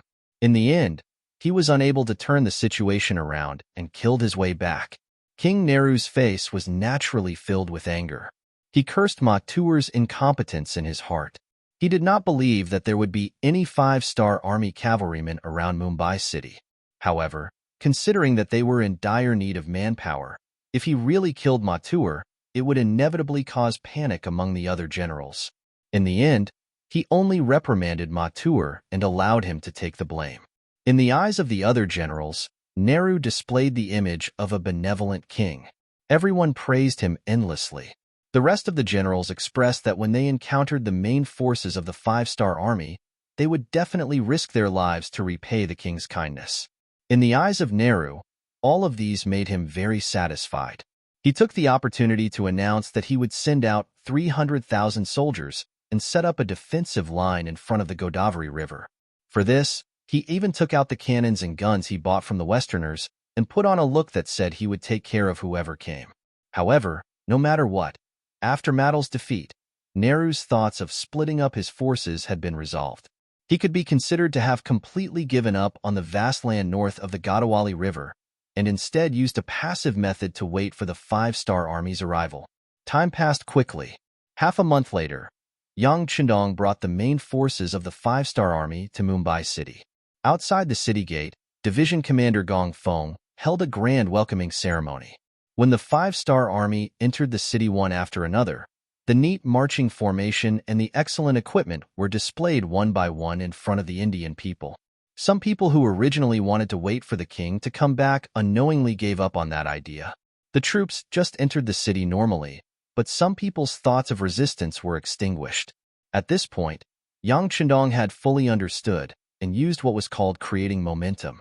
Over the years, he had also become better at using the people's hearts and using momentum to achieve what he wanted. The army only stayed in Mumbai city for 2 days. After a short rest, they went out of the city and went straight to the Godavari River. Nehru was waiting for a decisive battle. How could this not be what Yang Chendong wanted to see? Although the Delhi Sultanate had been attacked in the Battle of Myanmar and had to withdraw 20,000 troops, the pressure there had been reduced to a certain extent. But after all, the war was still going on. Every day that was delayed would cause the development of the Delhi Sultanate to stagnate. If he could settle the matter of India earlier, he could send troops to help. In comparison, if he could have a decisive battle with the Indian army earlier, he would not delay it by a day. Tian Hu, the commander of the 1st Cavalry Army, and Su He, the commander of the new army, who had rushed to the Godavari River, had already reported that the Indian army had placed many cannons on the opposite side of the Godavari River. They even saw nearly 10,000 flintlock soldiers. This was the main reason why they had no choice but to stop the charge. It was just that this defensive formation was naturally a great existence in the eyes of the cavalry. But in Yang Qindong's eyes, it was really nothing. Comparing firearms? His Longfeng was definitely at the ancestral level. When the 2nd and 4th Divisions heard the news, they were also very excited. When they found out that the other party also had firearms, they really wanted to see for themselves. Compared to the cold weapons that were charging at them, they preferred to destroy firearms. It seemed to bring them more glory. In their excitement, the army moved very quickly. In just 5 days, they had reached the opposite side of the Godavari River. At the same time, the heavy cannons and other weapons in Longfeng's hands arrived as well. The 5-star army had finally arrived. Nehru, who was in Bidar city at the rear, was also the first to receive the news. From this moment on, he became a little anxious. Although he had spent a lot of money to buy these firearms, how good were their performance? The power of these firearms had yet to be tested. At the same time, he also knew that the 5-star army also had firearms. He just did not know who would be more powerful when the two sides met. Just as Nehru was feeling anxious, on the morning of the 2nd day after the 5-star army arrived, the 2nd and 4th Divisions of Longfeng began to move. 75mm field cannons were pushed out from the army, constantly moving towards the Godavari River. During the meeting in the tent last night, Yang Qindong had introduced the range of the cannons to everyone. They could only fire about 3 li. Although these cannons were considered decent weapons back then, in the eyes of Longfeng, they were really not enough. As the soldiers of Longfeng pushed the cannons forward, they were naturally filled with confidence. They only stopped when they were about 3.5 li away. Chapter 1546. They were both using cannons and exploding shells, but the range of the cannons was 6 li. The distance of the cannons was more than twice that of the enemy's. The outcome of the battle had already been decided before it even began. Everyone, pay attention. Once the enemy's cannons are destroyed, it will be time for our cavalry to charge. At that time, everyone must seize the opportunity to cross the river. The first to reach the other side will be given the highest merit. As the various divisions and commanders pushed forward with the cannons, they also mobilized their soldiers. According to the battle plan Yang Qindong had laid out last night, bombarding the enemy's firearms was only the first step. The most crucial step was to cross the river and fight. If they couldn't do that, it would only be a small victory. For this reason, the officers of the various armies and divisions who had accepted the mission mobilized their troops to chop down all the trees in the vicinity as soon as the sun rose. They made simple wooden bridges so that they could cross the river at any time. This time, those who followed Yang Qindong were all veterans who had been on the battlefield. Many of them were no longer afraid of war. On the contrary, because of Yang Qindong's emphasis on military merit, many of them were excited as if they had been injected with chicken blood. They were afraid that there would be no war to fight. That would make all the skills they had learned useless. It could be said that it was precisely because of this powerful security system and the establishment of military merit awards that the 5-star army would not develop a battle weariness even when they were fighting everywhere. It wasn't easy for them to rely on war to live a good life. How could they dislike war and give it up in the end? With their fighting spirit and high morale, coupled with the strongest equipment and the most powerful firearms, who could stand against them? When the cannons were pushed to the front of the Godavari River, only 1.5 li away from the Indian cannons, the 2 divisions and 400 cannons stopped. Following that, boxes of cannons were pulled up by horses and mules. The cannons were opened and the cannons were dismantled. The preparations for the cannons were done in an orderly manner. On the other side of the Godavari River, many of the Indian generals saw all of this. Mathur, who was trying to redeem himself, even estimated the distance between the two sides. When he confirmed that it wasn't within the range of the cannons, he could only shake his head helplessly. Then, he looked at the 5-star army on the other side of the river. He wanted to see what the Han army was going to do. At the same time, he would occasionally glance at the rear of the army. Due to his previous experience of being defeated by the 5-star army, he had formed a 20,000-man inspection team. If anyone dared to take a step back during the battle, they would be treated as deserters and killed without mercy. It was precisely because of this preparation, coupled with the danger of the Godavari River in front of them and the firearms and cannons on the side, that Tuer felt a bit more confident in this battle. Last check. Reload the cannons in 3 minutes. As the commander of the Long 2nd Division, Xiao Feng's experience came into play.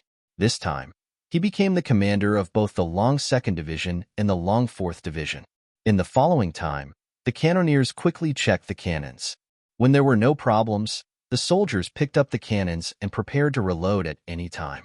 Xiao Feng turned around, and after confirming that there were no problems, his expression turned serious. As he shouted for the cannons to fire, the small red flag in his right hand fell down. Instantly, 400 cannons fired at the same time towards the other side of the Godavari River. There was no test firing, nor was there any calibration. There were simply too many Indian soldiers on the other side of the river. Looking from afar, it seemed as though there was no end to the number of tents. With so many targets, it was impossible for the cannon to miss. Shio shio shio. Shio shio shio. The cannons let out a pleasant sound as they pierced through the air and landed on the Indian camp on the other side of the Godavari River.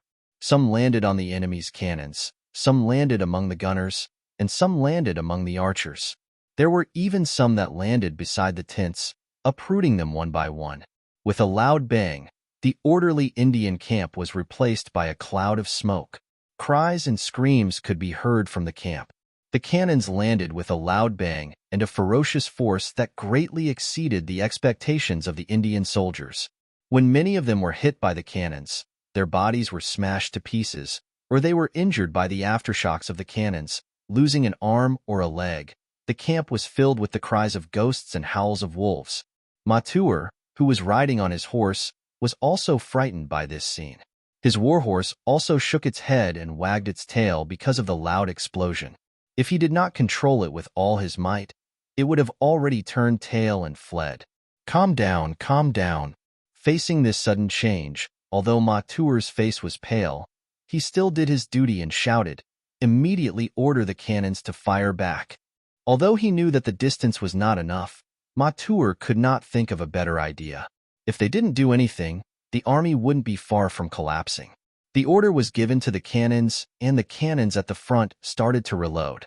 One cannonball after another was loaded into the cannons. Then, a loud explosion sounded and the cannonballs landed on the 5-star army across the river. The sound of the cannonballs brought hope to the Indian soldiers. Many of them were looking at this scene, hoping that their cannons would succeed. Boom, boom, boom, boom, boom, boom. The sound of cannons rang out and landed about 200 to 300 meters in front of the 5-star army, creating craters one after another. However, that was it. With the limited range, these cannons could not harm the 5-star army at all. Destroy all the cannons. Fire. Xiao Feng's face was cold. Although the enemy's cannons could not harm him, the sound of the cannons was a provocation to him. Since they dared to fire back, he would not be able to recognize his parents if he did not beat them up. He would not be able to live up to his position as a division commander and the 2 golden badges on his shoulders. Compared to the other division commanders of the Cold Front, who had the title of Major General, the 1st, 2nd, and 3rd Division commanders were all lieutenant generals. The sound of cannons being fired rang out once more, the target being the Indian cannons. Amidst the earth-shattering sounds, more and more cannons became the targets of the Indian cannons and were blasted into smithereens. The soldiers were also blasted into the sky, and there were countless casualties. Without the threat of the enemy's cannons, the 400 field cannons of the 5-star army took turns moving forward. They needed to extend their firepower and prepare for the other armies to cross the Godavari River. With the extension of the cannons, the Indian army that thought they were safe became hell. Even Matur had no choice but to retreat. However, his gaze was fixed on the Godavari River.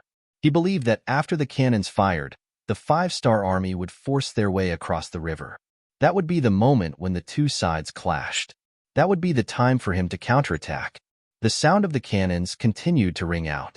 It was as though the cannons did not cost any money. The other five-star army also used this time to start building the pontoon bridges. The Godavari River was not very wide. It was less than 2 miles wide. The most important thing was that the river was not deep. The shallowest part was only a meter deep, and the deepest part was only 3 meters deep. Furthermore, the river was not turbulent. Under such conditions, the five-star army only needed to follow their usual training and build the pontoon bridges. By the time the giant logs were laid down one after another to form a bridge, it was already more than 4 hours later. With the combined efforts of 30,000 soldiers, the first pontoon bridge was completed. Following that, the 2 regiments of the 2nd Regiment and the 4th Regiment became the first batch of soldiers to cross the bridge. They held onto their Type 95 rifles and various heavy and light machines. They carried enough ammunition and rushed to the other side of the river. Very quickly, they established the first line of defense. With just one pontoon bridge, it was unknown how long it would take for an army of 200,000 to cross. Thus, the 2nd and 3rd pontoon bridges were quickly constructed. Compared to the difficulty of the first pontoon bridge, the subsequent construction was much faster. They could build both pontoons at the same time. In the end, they only needed to connect the pontoons. The main focus of the five-star army was still on the pontoon bridges. This gave the Indian army a chance to counterattack. Mater, who had been waiting for this opportunity, immediately gave the order for the entire army to charge forward. Not only did they have to blast the five-star army into the river, they also had to destroy the pontoon bridges. This was also the only chance for the Indian army to turn the tables. As long as they did not allow the five-star army to cross the river, they would be in an invincible position. Behind them were the 20,000 soldiers of the inspection team, who were staring at them like tigers watching their prey. To the majority of the Indian army, they could either stand there and wait for the cannons to blast them to pieces or charge forward and chase the five-star army back. Without any other choice, more and more Indian soldiers chose to take the initiative to attack. In their eyes, this was not only a matter of luck. If they did well, they could even earn merits. It was the only way for them to survive. In the blink of an eye, more and more Indian soldiers launched their counterattack. They held on to all sorts of weapons and shouted out various slogans to boost their courage. Some of them even tore off their clothes, leaving their upper bodies bare. It was as though they were fighting to the death. With so many people charging forward, the aura they exuded was shocking. If it was a cowardly person, they would have already trembled and not know what to do. However, for the battle-hardened soldiers of the cold front, such a small battle was nothing. On the contrary, with so many military merits in front of them, everyone's eyes lit up. Their fingers involuntarily reached for the trigger. Chapter 1547. Everyone, don't be impatient. Let's get closer before fighting. As the commander of the 4th Division, Ling Daqiang's eyes were shining as he spoke. Unknowingly, he had already picked up a light machine gun and was ready to shoot. 800 steps, 700 steps, 600 steps. The Yin army was getting closer and closer. Those with good eyesight could even see the ferocious expressions on their enemies' faces. However, this did not affect the mentality of the cold vanguard soldiers at all. They all remembered the main points of their training, held their breaths, and adjusted their breathing to ensure that they could hit the target more accurately when they fired later. 400 steps, 300 steps, 200 steps, 180 steps. At this distance, it was guaranteed that the 95 style would be able to unleash its greatest power. At this moment, Commander Dechong finally shouted, "Everyone, fire! Da-da-da! Da-da-da-da!" The impatient soldiers of the five-star army raised their guns and started firing. Countless bullet casings jumped out of their guns and landed beside them. Countless bullets flew forward and hit the Indian soldiers who were charging at them. Puff, puff, puff. Thump, thump, thump. Clang, clang, clang. Under the sounds of gunfire, more and more Indian soldiers were shot dead, falling on the path of the charge. However, the Indian army didn't seem to have any intention of stopping. They were still holding onto their swords, spears, swords, and rods as they shouted loudly. They looked like they wouldn't give up until they achieved their goal. Yang Chendong, who was riding on the white dragon, was also moving forward with the army. Through the binoculars, he saw everything that was happening. At this moment, his heart suddenly trembled violently. He seemed to have seen the scene at Bali Bridge in the late Qing dynasty. Countless Mongolian cavaliers and green camp soldiers roared as they tried to charge into the Anglo-French army's formation. However, they were shot down from their horses halfway. They were enough to use the last bit of courage of that dynasty, using their last bit of strength to win, even if there was only a trace of hope. However, it was useless. Under the intense gunfire, as long as one was not a god, they would not be able to break through this deadly blockade. It was the same for the Indian army. As they charged forward, many of them fell down. Then, they continued to charge forward and fell down. However, there were simply too many Indian soldiers charging at them. There were at least 100,000 of them, and each formation consisted of 1,000 to 2,000 soldiers. When there were nearly 100 formations charging at them, even the 8,000 cold vanguard warriors could not stop them from advancing even if they continued to fire. Rocket launchers, get ready. Fire. Seeing the ferocity of the Hindustanis, Ling Daqiang was not afraid. Instead, he was delighted. He liked opponents like this who knew they were going to die but still charged forward. It was much better than those who peed their pants at the sound of gunfire and tried to escape. At least this time, they could enjoy themselves to their heart's content. Thump, thump, thump. Boom, boom, boom. The rocket launchers of the various regiments launched their attacks. When the rocket launchers crossed a distance of 100 meters and landed in the midst of the Indian soldiers, a single blast would clear out a large area and cause a large number of Indian soldiers to fall down involuntarily. Some of the rocket launchers could even cause about 100 casualties. This was all because the Indian soldiers were too close to each other. The 400 field cannons at the front also began to retreat. After retreating to a certain distance, they landed their cannons within 200 steps of the river. The cannons landed amongst the charging Indian soldiers, causing a large number of casualties. Under the alternating sounds of cannons and gunfire, the area between 80 and 500 steps of the Gadawali River was quickly filled with corpses. A rough estimate showed that there were no less than 30,000 people dead. This was the damage done in less than 2 hours. Under such a powerful attack, the Indian soldiers' charge was finally stopped. When they saw that they could not get close to the five-star army, no matter how hard they tried, more and more Indian soldiers started to feel afraid. It was a matter of course that people would die in a war. Anyone in the army would have to make plans and preparations in this regard. However, it was not what everyone wanted to do to die without any hope of victory. When they realized that they would die if they charged forward, some people started to hesitate. Why did they have to rush forward to die, while their comrades behind them could watch all of this from afar without being harmed in the slightest? Without comparison, there would be no emotions and no disappointment. When they realized that the faster they ran, the faster they would die, some of the Hindustanis slowed down on purpose. Some of them even turned around and ran back. That's right, there were 20,000 inspectors behind them. But what if they could break through the blockade of the inspectors? Those people did not have such perverted killing weapons like the five-star army. This gave them the courage and opportunity to try. Another quarter of an hour passed, and the Indians threw down another 10,000 corpses. Dachang and the rest of the soldiers were shocked to find that there were no more opponents in their sights. All the Indian soldiers began to run back and started to fight with the inspectors who were looking at them from behind. Don't worry about them. Load your weapons and get ready to fight at any time. Ling Dachang only took a glance with his binoculars and ignored the Indian soldiers. After giving the order, he turned around to check on the construction of the pontoon bridge. That's right, 2 pontoon bridges were about to be completed in 2 hours. It could be imagined that more and more cavalry would arrive. That would be the time for them to charge. On the Indian side, the 20,000 inspectors killed countless Indian soldiers. It was only when Mathur sent another 10,000 reinforcements that the situation stabilized. At this moment, there were less than 40,000 Indian soldiers standing in front of them. In other words, 20,000 Indian soldiers had died in that short period of time. Charge back. As long as you charge back, you will have a chance to survive. Otherwise, even if you die, your families will not be taken care of. Mathur knew that the morale of the Indian soldiers was unstable.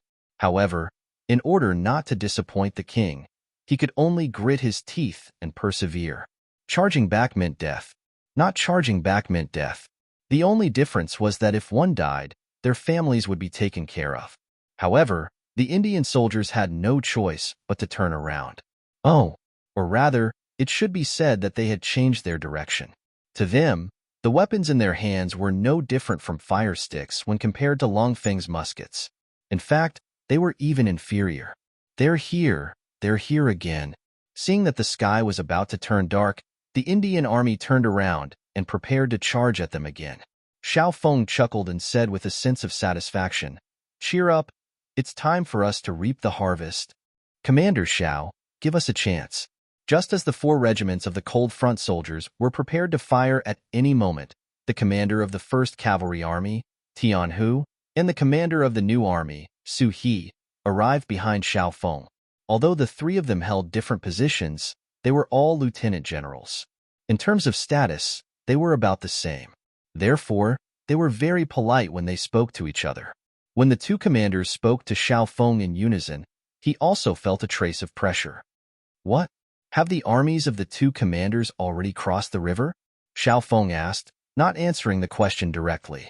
He noticed from the corner of his eyes that the cavalry soldiers were still crossing the river and had not started to gather. "No, but it will take at most 15 minutes for them to cross the river. They don't need to gather to charge. By the way, Commander Xiao, as you know, the construction of this place will require a lot of manpower. Even if they are all moved away in the end, many families can't live without men. Thus, it's better to capture as many captives as possible." Tian Hu urged his horse forward and spoke with a sincere expression. Tian Hu's words were not his own analysis. They were words that Yang Chendong had said in public announcements more than once. As the commander of the Cold Front soldiers and an extremely senior person, Xiao Feng naturally knew this was the truth. He could continue to kill the enemy, but it would be bad if he delayed the 6th young master's plan to rule the country. After lowering his head and thinking for a while, Xiao Feng finally raised his head and said, "All right, you guys hurry up and cross the river. Before you officially enter the battlefield, if the Indian soldiers attack, we will have to fight them back." This meant that Xiao Feng had agreed. Once the cavalry entered the battlefield, they would stop fighting. Upon hearing this, Tian Hu and Su He couldn't help but nod. They were impressed by Xiao Feng's ability to see the big picture. "All right, thank you, Commander Xiao. We are all working for the 6th young master and for the development of our people. This is what I should do." Xiao Feng chuckled and returned to his commanding position. As the commander of the 2nd Division of the Cold Front, he had a firearm in his hand. His every move was watched by many people. This was especially so when he interacted with other commanders or division commanders. He didn't want to be noticed by others because he wasn't paying attention. Even if the 6th young master didn't doubt his loyalty, it was inevitable that there would be people who would gossip behind his back. If that was the case and someone reported this to the 6th young master, he might have to resign from his position to avoid trouble. Xiao Feng saw everything clearly. After he finished speaking, he turned around and left. Tian Hu and Su He looked at each other, cupped their fists, and left as well. Since Xiao Feng could see through it, how could they not understand the logic behind it? Since ancient times, generals with great power were easily suspected. They wouldn't make mistakes just because they weren't paying attention. As soon as Xiao Feng returned to his commanding position, he saw a large group of Indian soldiers charging towards the river. They were less than 700 steps away from the Cold Front. "As usual, shoot when they are 300 steps away," Xiao Feng said casually. Xiao Feng casually said this as he took the light machine gun from the guard's hand and began to inspect it. Left with no choice, the 40,000 Hindustanis chose to continue charging forward. Chapter 1548. They knew that rushing forward would most likely result in death, but they had no other choice. General Mater obviously wanted to use them to consume the ammunition of the 5-star army. The only thing they could do was to be a somewhat useful live target. Knowing that they would die, most of the Hindustanis simply threw away the weapons in their hands. To them, in the face of firearms, there was no difference whether they had weapons in their hands or not. Since that was the case, they might as well die in a relaxed manner. A total of 40,000 people walked forward step by step in a densely packed formation. Some soldiers even held hands with each other. It seemed that only by doing so would they not be so lonely on the road to the underworld after death. Even though the sky had already darkened, there were still people moving about in the vast and mighty army of 40,000 people. These were all human lives. Even though they were of a different race, many of the Cold Front warriors still couldn't bear to see this happen. Even Beta Persei and the others who were standing in the middle of the army seemed to have the same thought. Many of them even deliberately looked at young Shandong, who was riding on the white dragon. Perhaps they wanted their master to be merciful to their opponents. How could young Shandong not feel the gazes of these people intentionally or unintentionally looking at him? But his heart was like a boulder and did not waver in the slightest. He would never forget how the Hindustanis in the future rebelled against China. When you were needed, you could say anything. When you were not needed, you could be as cruel as possible. Looting, burning, and killing were all kinds of evil, but their country did not care. Instead, they allowed such things to happen. Because of this, many outstanding Chinese people suffered losses in this matter, and even lost their lives because of it. Since there was a chance now, of course, he would not let these people live, let alone let history repeat itself. Give the order. Unless you kneel down and surrender, you are the enemy. You know how to treat the enemy. After Yang Chendong said this, no one dared to say anything else. Some smart ones had already run to the front to pass the order. In fact, there was no need to give any special orders. Since Yang Chendong did not give any new orders, they would just follow the same old routine. Therefore, before the messenger could cross the river and reach the front line, the five-star army had already opened fire. The vanguard of the 40,000 Hindustanis was already within 300 paces, and under the full force of their firepower, wave after wave of Indian soldiers fell to the ground. After being shot, some of the Hindustanis even had a look of relief on their faces. Perhaps this way, they would no longer have any worries. The gunshots did not stop, and the casualties of the Hindustanis continued to increase. Under the heavy firepower of the Long Feng soldiers, no one could get within 100 steps of them. Most of them were shot dead between 300 and 200 steps. This phenomenon continued until a quarter of an hour later, when the most elite cavalry of the two five-star army had already crossed the river. Then, without waiting for the formation to be completed, the two commanders, Tian Hu and Su He, commanded the cavalry to charge forward, one on the left and one on the right. The moment the cavalry charged, the Long Feng soldiers stopped shooting. In just a short while, bullets had already fallen to the ground beneath their feet. Now that they no longer had to shoot, many of the soldiers began to massage their arms. It was obvious that shooting was a strenuous job, and it was very tiring to shoot for a long time. Charge! Those who drop their weapons and kneel down will live. Tens of thousands of the five-star army's elite cavalry charged, and the battle cry rang out everywhere. They shouted in the Hindustani language that they had just learned. In fact, it was just a Hindustani language to force the enemy to surrender, and it was not difficult to learn. Just a moment ago, they were still facing firearms attacks, and suddenly, the enemy changed tactics.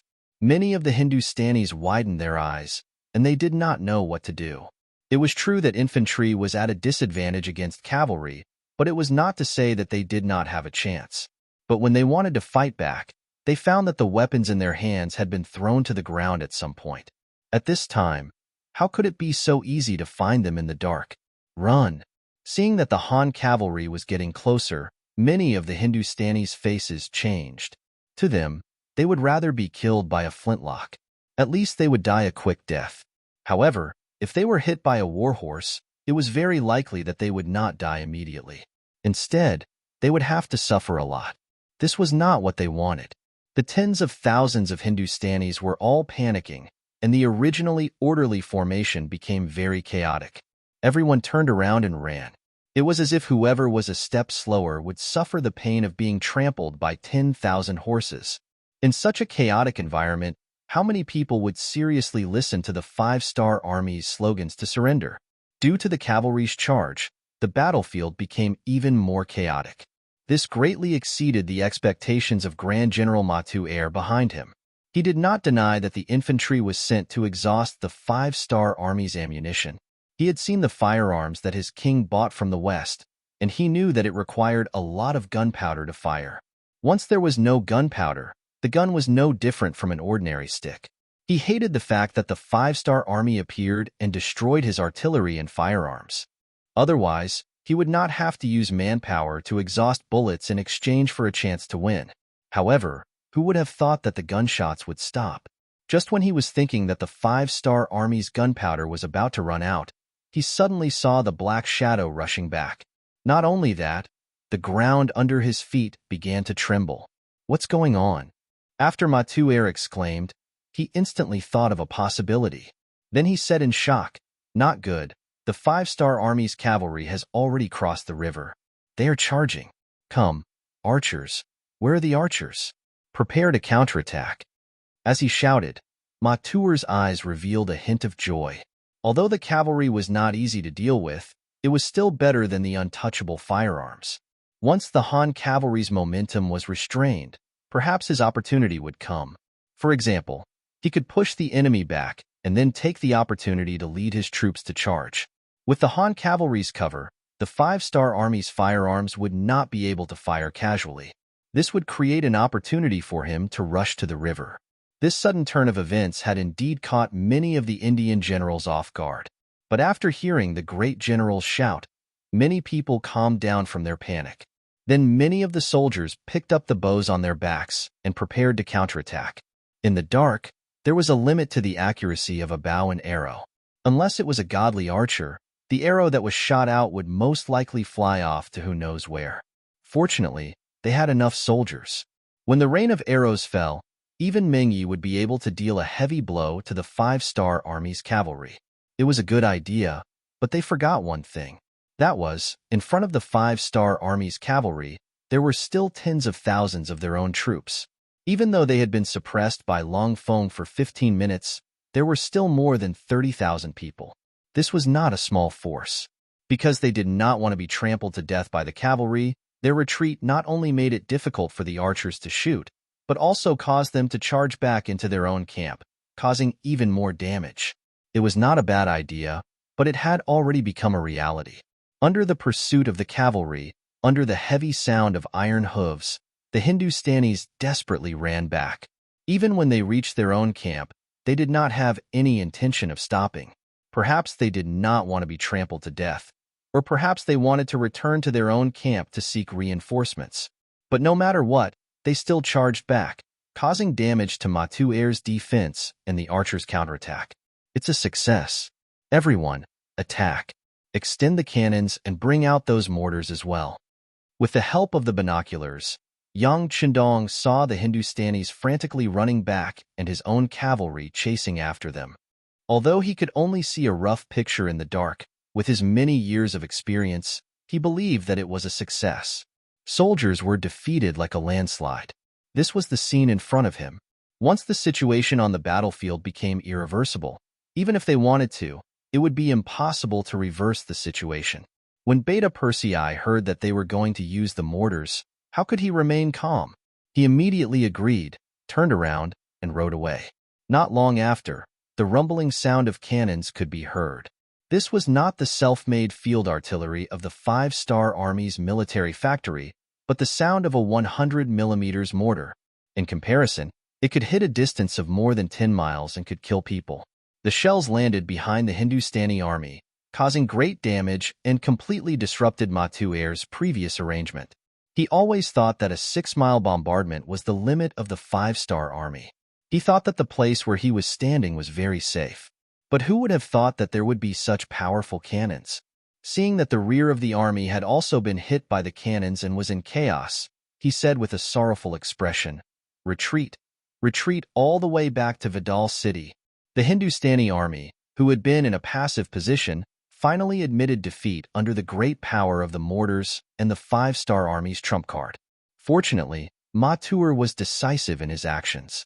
Under his decisive command, 100,000 of the 300,000-strong army managed to escape back into the city. And this battle had basically crushed the Hindustani army's will to resist. The sky was finally bright. At this time, under Yang Qindong's command, the army basically joined the battle. But because the Hindustani army was already in a mess and had no strength to resist, most people were just capturing captives. The battlefield was big enough. There were enough enemies, there was a language barrier, and very few people cooperated. The capture of captives actually took 2 days and 1 night. It was not until noon on the 3rd day after the battle began that the battlefield basically stopped. Yang Chendong looked at the report that had just been sent to him. In this battle, they had killed more than 70,000 enemies and captured nearly 130,000 enemies. He knew that the Hindustanis were about to be finished. Chapter 1549. In Bidar city, General Mathur led the defeated army back to the city, and Nehru was shocked when he heard the news. That was 300,000 people. Even 300,000 pigs couldn't be slaughtered so quickly, right? Although Mathur had brought back 100,000 people, it still made Nehru very angry. He had hoped that the 300,000 men would hold off the 5-star army, and once the stalemate reached a certain point, he would look for an opportunity to counterattack. Now, he had lost 2/3 of his soldiers, and with the soldiers in the city, there were only 25 men left. How long could they hold off the 5-star army? Nehru was furious, and the consequences were severe. In front of all the generals and ministers, he ordered Mathur to be executed. Mathur didn't resist at all. He had fought the 5-star army twice in a row and had lost twice. He no longer had the confidence to win against the Hans. Since that was the case, so be it. Death was release. After Nehru killed Mater, he personally took command. He wanted to bring the 250,000 soldiers in the city to fight a decisive battle with the 5-star army in Bidar city. This was also a national war. During this process, some people suggested that they should send people to negotiate with the 5-star army. At most, they would surrender to the other party and respect the other party as their suzerain. There were also people who suggested that they should continue to retreat. They could retreat to Gabaja city. If that didn't work, they could retreat to Bangalore. Speaking of which, India's territory was not small. However, these 2 points were rejected by Nehru in the end. Surrendering was impossible. He understood that in front of the 5-star army, there was only the possibility of annihilation. There was no such thing as peace in exchange for surrender. Since they were going to be annihilated no matter what, they might as well give it a try before they die. As for retreating, where would they retreat to the day after tomorrow? Doing so would only cause the morale of the army to drop, and they wouldn't have a chance to fight the final battle. To be able to become the king of Hindustan, Nehru wasn't a coward. On the contrary, he was someone with great ambition. He was determined to fight the 5-star army. He wanted to see how strong the other party was. For this, the first thing Nehru did was to boost the morale of the army. He announced the wealth he had brought from the capital to the public and explained how much money and benefits one could get from killing an enemy on the battlefield. This kind of open and transparent reward system had indeed boosted morale and stirred up the hearts of the people. In just 2 days, the 250,000 Indian soldiers in the city seemed to have been reborn, and some of them even showed signs of longing for war. On the 5th day, Yang Chendong led the main force of the army and appeared outside Vidal city. When he learned that King Nehru did not escape, but was prepared to fight to the death with him here, he was naturally very happy. He liked to fight, because it simplified complicated matters, it could buy him more time. And in order to fully respect this opponent, he was determined to show his ability, such as using the Air Force. He didn't try to understand the situation in the city. Although there were spies from the intelligence department in the city, they weren't equipped with radios and couldn't spread any news. And even without the support of intelligence, Yang Chendong could imagine that since Nehru didn't intend to leave, he must have made ample preparations and was waiting for Yang Chendong to attack the city. Since that was the case, let's see who's more powerful. On the first day outside the city, the Air Force couldn't take off due to the heavy rain. Yang Chendong endured for an entire day, which further boosted the morale of King Nehru. He shouted arrogantly that the 5-star army wasn't invincible, and they were probably afraid of his army. This boosted the morale of the 250,000 soldiers in the city by a large margin. In such a situation, without the support of advanced weapons, it was really impossible for the 200,000 soldiers of the 5-star army to take down Pidal city. In ancient times, the existence of a strong city would often deter the enemy. Sometimes, in order to take over a city, it was possible for the enemy to surround it for a few months, half a year, or even longer. That was also why the wise monarchs in ancient times had the desire to expand their territory, but were often unable to do so. But in young Qindong's eyes, all of that was nothing. The reason why he was able to lead his army to conquer such a large territory in just over a decade was because of the advantage brought by the large warehouse. He had advanced weapons that were far superior to those in this world, which was the greatest weapon that made him invincible and invincible. If it weren't for the fact that he didn't want to kill indiscriminately and that he needed to leave a lot of people behind to build his homeland, he could have formed an Air Force helicopter brigade, tank brigade, and war chariot brigade. Just think about it. If he took out those things, who in the world would be a match for him? This was especially true for those large caliber cannons that could shoot up to tens of kilometers, hundreds of kilometers, or even more. If he really let them unleash their might, the enemy would often be destroyed before they even knew what they looked like. Yang Qindong did not do that. What he needed was to conquer, not destroy. At the same time, he also needed a powerful army for his use, not an army that only knew how to use the advantage of weapons to fight weak enemies. If that was really the case, what kind of combat power would this army have when he was no longer around? He did not use his strongest ability because he did not need to. Even if he did not use his strongest weapon, he could still conquer one country after another in a very short time, expand his territory, and instill the idea of Han supremacy in the world. Now that he had come to India, it was only natural that he wanted to occupy this place. From then on, India would perish, and this country and race would no longer exist in the world. From then on, there would no longer be any incidents of Indians rebelling against China. Before he conquered this place, he did not mind teaching them a lesson, making them remember him forever, so that they would tremble at the thought of the 5-star army and lose their will to resist. When he thought of doing that, he had to deal them a heavy blow.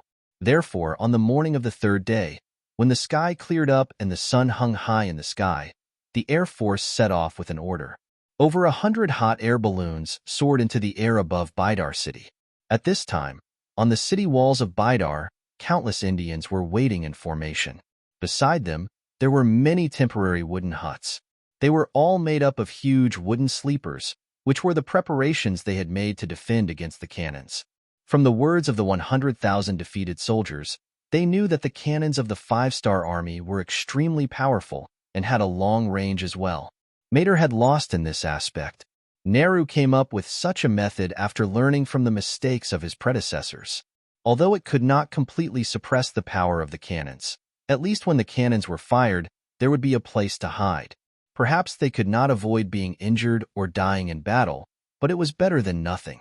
When he thought that he had done all this, he would have the ability to compete with the 5-star army, or at least have the ability to fight a protracted war.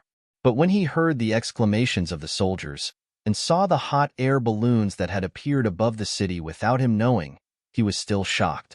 What are these things? Nehru did not know, nor did he know what they were used for. But his intuition told him that these things must be very dangerous. After all, being able to fly in the sky was already a breakthrough in the thinking of many people. Because of the backward science, the ancients had always been in awe of the heavens. Before they could figure out whether the earth was round or square, the heavens were always in existence that they had to worship. But now, there were actually people who could fly in the sky. Just this statement alone made the eyes of many Hindustanis show fear. Although the stimulation of wealth did not cause any chaos, it was obvious that the morale of the army was greatly affected when they saw the hot air balloons floating in the sky. Although they did not know what these things floating in the sky were, they knew that they did not have these things, but the Han people did. As soon as the hot air balloons appeared, it attracted the attention of all the Hindustanis in the city. Not only were there 200,000 soldiers, but there were also more than 1 million civilians in the city. India was a large country with a large population at that time. As one of the largest cities in the country, Bidar city had long had more than 1 million civilians. This was also one of the reasons why Nehru was so confident. In his opinion, with so many civilians, as long as he did not suffer a crushing defeat, he could rise again at any time. Under the eyes of millions of people, the hot air balloons arrived above Bidar city. Then, a large number of wooden barrels filled with black oil fell from the sky like a fairy scattering flowers, falling toward Vidar city. Countless wooden barrels fell, but to the Hindustanis who did not know the power of the black oil, this did not make them feel anything. They only instinctively dodged. However, when the wooden barrels fell to the ground, a large amount of black oil poured out. Following that, many fire extinguishers fell from the sky and started a huge fire. That kind of scorching feeling and that kind of threatening fire caused many people to become alarmed and cry out loudly. Some of the kerosene fell on the city tower of Vidar city, and the fire immediately burst into flames. One after another, people shouted to put out the fire. The soldiers began to put out the fire with basins of water. This primitive method of putting out the fire naturally had no effect on the kerosene. Not only that, but the fire also became more vigorous in a short period of time because of the water. Many Hindustani soldiers were caught off guard and were burned by the fire, causing even more miserable screams. On the city tower, Nehru, who was protected by countless palace guards, stared at the scene in front of him with wide eyes, and his body trembled involuntarily. Chapter 1550.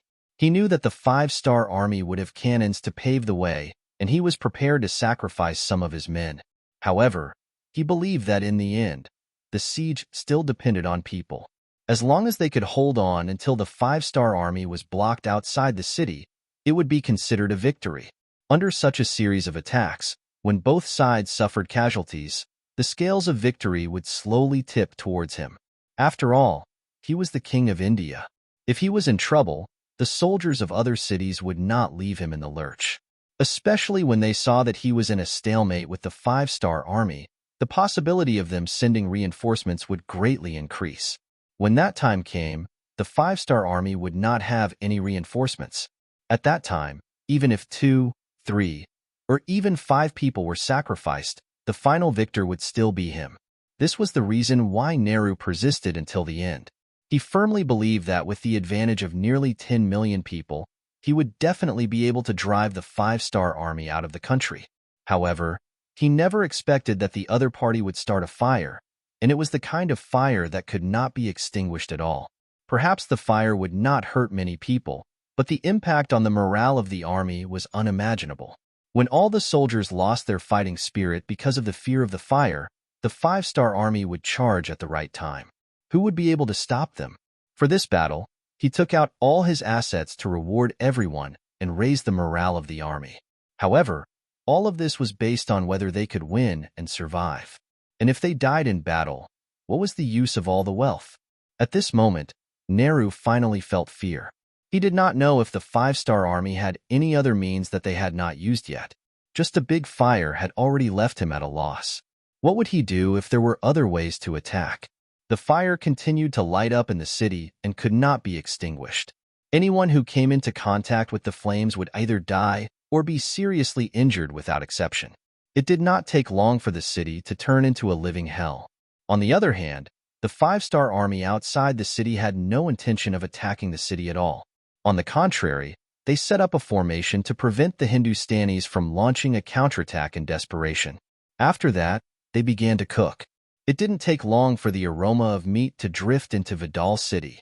If it was any other time, the aroma of the meat would definitely make the Hindustanis, who could not even fill their stomachs, swallow their saliva. However, at this moment, all of them were vomiting nonstop. There was no other reason other than the fact that many people in the city had already been burned to death and turned into roasted meat. The smell they emitted was actually not much different from the smell of meat. How could it not make people want to vomit? Young master, when do we attack? Beta Persei asked curiously as he watched the fire burning everywhere in the city. Don't worry.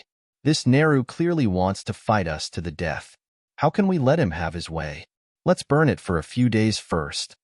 Yang Qindong had a confident smile on his face. What he wanted was to exchange the greatest victory for the smallest price. He wanted to see how many more days these Hindustanis could last. Yang Qindong was neither in a hurry nor slow. He had no intention of attacking the city at all. Every day, he ordered the Air Force to drop black oil barrels into Vidal city. The fire was put out again and again, and after 5 days of this, the city that had been bustling with life had turned into scorched land. Wails and cries could be heard everywhere. Not only did the fire burn many Hindustani soldiers and civilians to death, but it also ignited the piles of food that were originally stored in the city. The water source was also greatly damaged due to the fire. Seeing that it would not be long before the city fell into a situation of food and water shortage, even if the five-star army did not attack the city, Nehru's face turned pale. He finally experienced the feeling of helplessness in the face of the five-star army. He finally understood why the alliance army of nearly 1 million Khanates, which seemed so aggressive and powerful, would still be defeated by the five-star army. This was an army that did not play by the rules, but at the same time, they had many trump cards up their sleeves. When faced with such an opponent, it was often impossible to guard against them. It was only natural that they would lose in the end. Your Majesty, our rations can only last for another 10 days at most. We don't have much water left. If this goes on, we... Finally, one of the generals asked Jawaharlal Nehru in a doubtful tone. Kill those who incite the army's morale. Nehru did not even look at the general. He just waved his hand. Immediately, the palace guards rushed forward and beheaded the person who spoke. When the other ministers and generals saw this scene, they all shrunk their necks. Nehru wanted to use this method to tell everyone that there was only one path for them to take, and that was to resist to the end. As for those who had other thoughts, they should all go to hell. A general died because of one wrong sentence. This made the others not dare to say anything even if they had other thoughts. They could only hope that the reinforcements would appear, or a miracle would happen, and the five-star army would take the initiative to retreat. It was impossible to make the five-star army retreat. Since they came with such a large force, how could they retreat without destroying the Hindustani royal family and occupying this place? As for the reinforcements, no one was a fool. The strength of the five-star army was there for all to see. Unless one had enough confidence, who would easily get involved? What was the difference between that and taking the initiative to die? Days passed, and the fire continued to burn fiercely. Every day, the Air Force would come to Bidar city. Regarding this, the Hindustanis in the city went from being terrified at the beginning to being indifferent towards the end. They were used to it, but if one looked carefully, one would see that whether it was the soldiers or the civilians, all of them had a look of despair on their faces. Obviously, they were all prepared to die. They could not see any hope of survival. Ordinary soldiers and civilians would accept their fate, or rather, their lives were cheap to begin with. If they died, then so be it. But the ministers, nobles, and generals in the city did not want to die. They had families. Some of them had wives and many children. How could they be willing to die just like that? Under the strong pressure, King Nehru's authority was no longer an existence that could suppress everything in their eyes. It was no longer an existence that made them tremble in fear. This was especially so for some of the more knowledgeable officials. The news that they received was that whenever the five-star army conquered a country, they would not kill anyone for no reason. On the contrary, those who surrendered and submitted to the Han people could still live with 1/10 of their wealth. They just needed to move to another country. When this news was spread by the secret agents of the intelligence department in the city, and the nobles and people in power knew about it, some people were finally moved. Seeing that if they continued to resist, they would only die. They were unwilling and decided to save themselves. The so-called saving themselves referred to surrendering to the five-star army and seeking a way out for themselves. If they wanted to do this, they had to overthrow the mountain in front of them, King Nehru. Maybe the strength of a minister was limited, and the strength of a general was far from enough. But when everyone joined forces, their strength became very shocking. Under the silent collusion, more than 90% of the people in power had been united. In 1466 AD, in the 6th month, when Nehru was still sleeping, his subordinates rebelled and fought with his guards. In the end, Nehru personally went up and was killed in a chaotic battle. Along with King Nehru being killed, the generals and ministers who took over opened the city gates of Bidar and India surrendered. In the same month, Yang Chandong personally gave the order to establish the India province. The governor was the former 1st Cavalry Army 5th Division Commander Gongfeng. Considering that only the royal family of India was destroyed, There were many cities and armies that had not surrendered. As such, the Second Army was established. The commander was appointed by Governor Gongfeng, and the former Second Army Niu Duo was under him. Gongfeng was appointed and quickly promoted. Apart from the fact that this person was indeed capable, as he was an all-rounder, which made young Chendong feel assured. Another important reason was that other senior officers were not willing to take on this position. For example, Tian Hu, the commander of the 1st Cavalry Army, was used to fighting and killing, especially the feeling of fighting with young Chendong. Letting him become the commander of the army seemed to be a promotion, but because of this, he was fixed in one place. This was something he was unwilling to do. There was also Wu Sheng, the commander of the 3rd Army, who also had this qualification. But a few years ago, he was thrown in Eastern Europe for 10 years. Those days were really hard. Facts also prove that he was a tiger general, not a good minister who ruled the country. There was no need to consider it. Finally, a new commander of the 3rd Army, like Su He, had enough experience and was brave enough to fight in the war. These years of military merit had already allowed him to join the Han nationality and become one of their own. But he was just a martial artist. He did not know many big words. Counting on him to revitalize and build a place, then forget it. In the end, it was Gongfeng's turn. Although this person did not even have the experience of being a commander, he was now directly appointed as the commander of the army. The promotion was a bit too fast. But don't forget, he was Yang Chendong's student. Whether it was loyalty or ability, he was a top-notch person. Since he had such an advantage, no one could say anything if he was promoted faster. Therefore, this heavy responsibility fell on Gongfeng's head. After receiving the appointment, he knelt in front of Yang Chendong with tears in his eyes. While thanking Yang Chendong for his kindness, he also said that he would do his best to pacify the whole of India, and then seize the time to build and strive for self-sufficiency as soon as possible. He would do his part to strengthen Yang Chendong. At the end of June 1466 AD, King Wunan of Damyang Yang Chendong led the main army out of India and went straight to the city of Lahore in the north. Chapter 1551. Sultanate, Delhi. When the news of the Indian King Nehru's men being killed and the 5-star army occupying the heavily defended city of Bidar without sacrificing a single soldier reached Delhi, King Lodi was truly terrified. The way he saw it, even if the Indian army was no match for the 5-star division, they would at least be able to hold on for a few years. That way, he would have sufficient time to make preparations. Whether it was recruiting a new army, expressing goodwill to the Han people, or even choosing a place to escape, there would be a path he could take. Who would have thought that the seemingly strong Indian army would be so weak that they would be completely wiped out in just over half a year? Even King Nehru himself couldn't protect himself and was killed by his subordinates. With this lesson in mind, Rodi was extremely fearful of the 5-star army. He was even more afraid that he would be betrayed by his subordinates and be beheaded when the enemy's soldiers arrived at the city gates. After careful consideration, he handed over the letter of surrender before the 5-star army could attack him.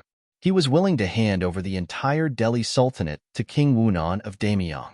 He only asked for a place to spend his remaining years in peace and for the other party to spare his army and people.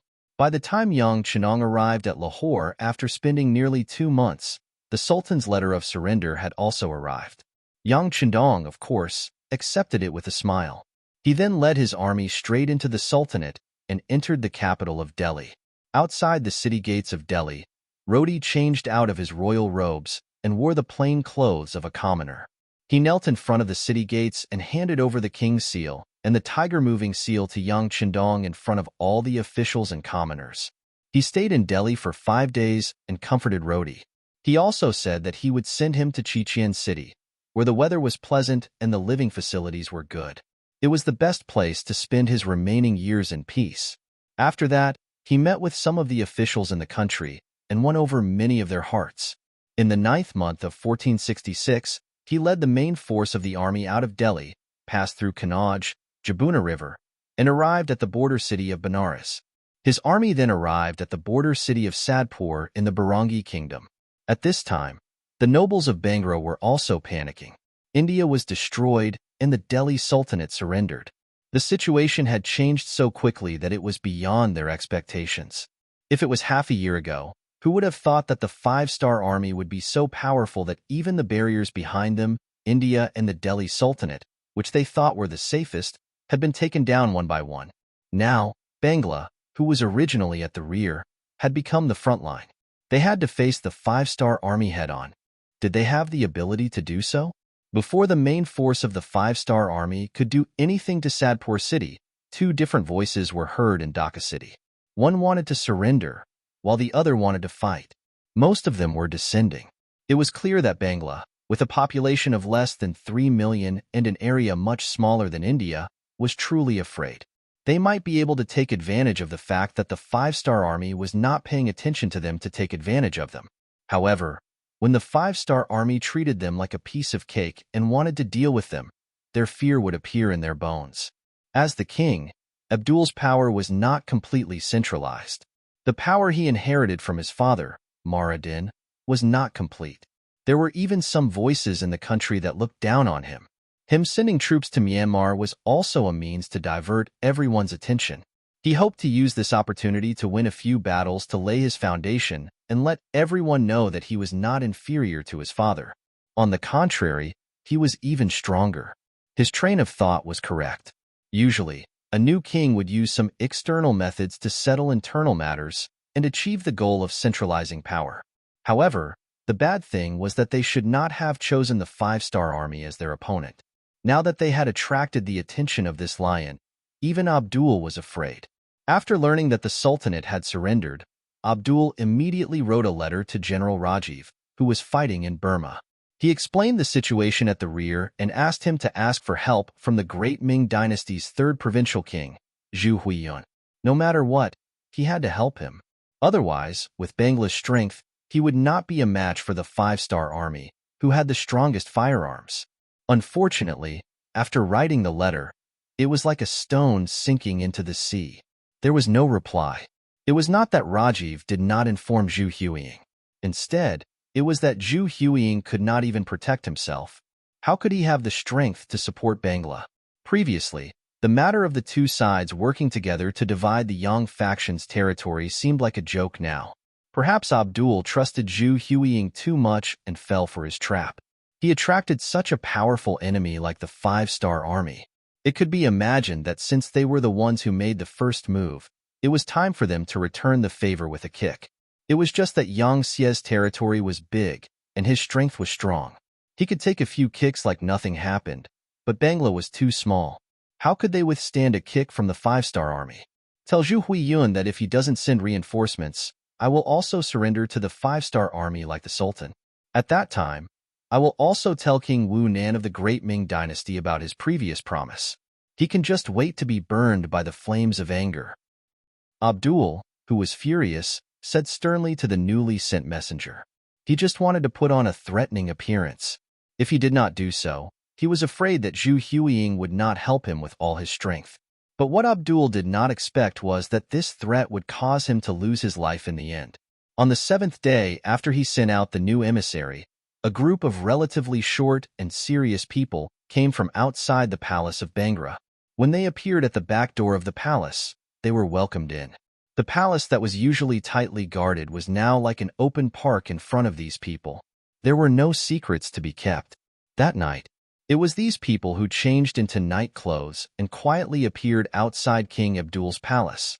In the night, these people moved like lightning and were as swift as the wind.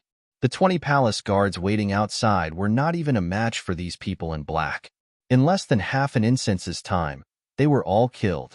When the leader of the black-clothed people appeared beside the king's bed, Abdul seemed to have sensed something and slowly opened his eyes. "Who are you? Who are you?" When he opened his eyes, he saw a black figure standing in front of him. Out of instinct, Abdul could not help but exclaim. But after that, he felt a chill on his neck. It was as if something was flowing out of his body. Then, all the strength in his body began to be sucked away, bit by bit. Abdul was dead. He died on his bed, along with the queen, her personal maids, and dozens of guards. The king died from an assassination. It was only in the middle of the night when another shift of guards came to take over the shift. Once this was out, the already anxious people of Dhaka City became even more chaotic. In the middle of the night, the entire palace was brightly lit. Many people were shouting to catch the assassins. But obviously, they did not even know the exact time of the king's death. How could they catch the assassins? And in less than an hour, a group of black figures left the palace. When they left, the leader of the black-clothed people stopped in his tracks. His eyes revealed a cruel and smug smile. Under the moonlight, one could see a pair of small triangular eyes. If Yang Chendong was here, he would definitely recognize him. He was one of the special ninjas of the Japanese Empire who was on his death list. Sadpur City. When Yang Chendong led the 5-star army to the city, the general guarding the city sent out a messenger. The general idea was that the king intended to surrender, but what should he do? He still needed to discuss with the ministers, so he needed some time. He hoped that the 5-star army could wait for a few days.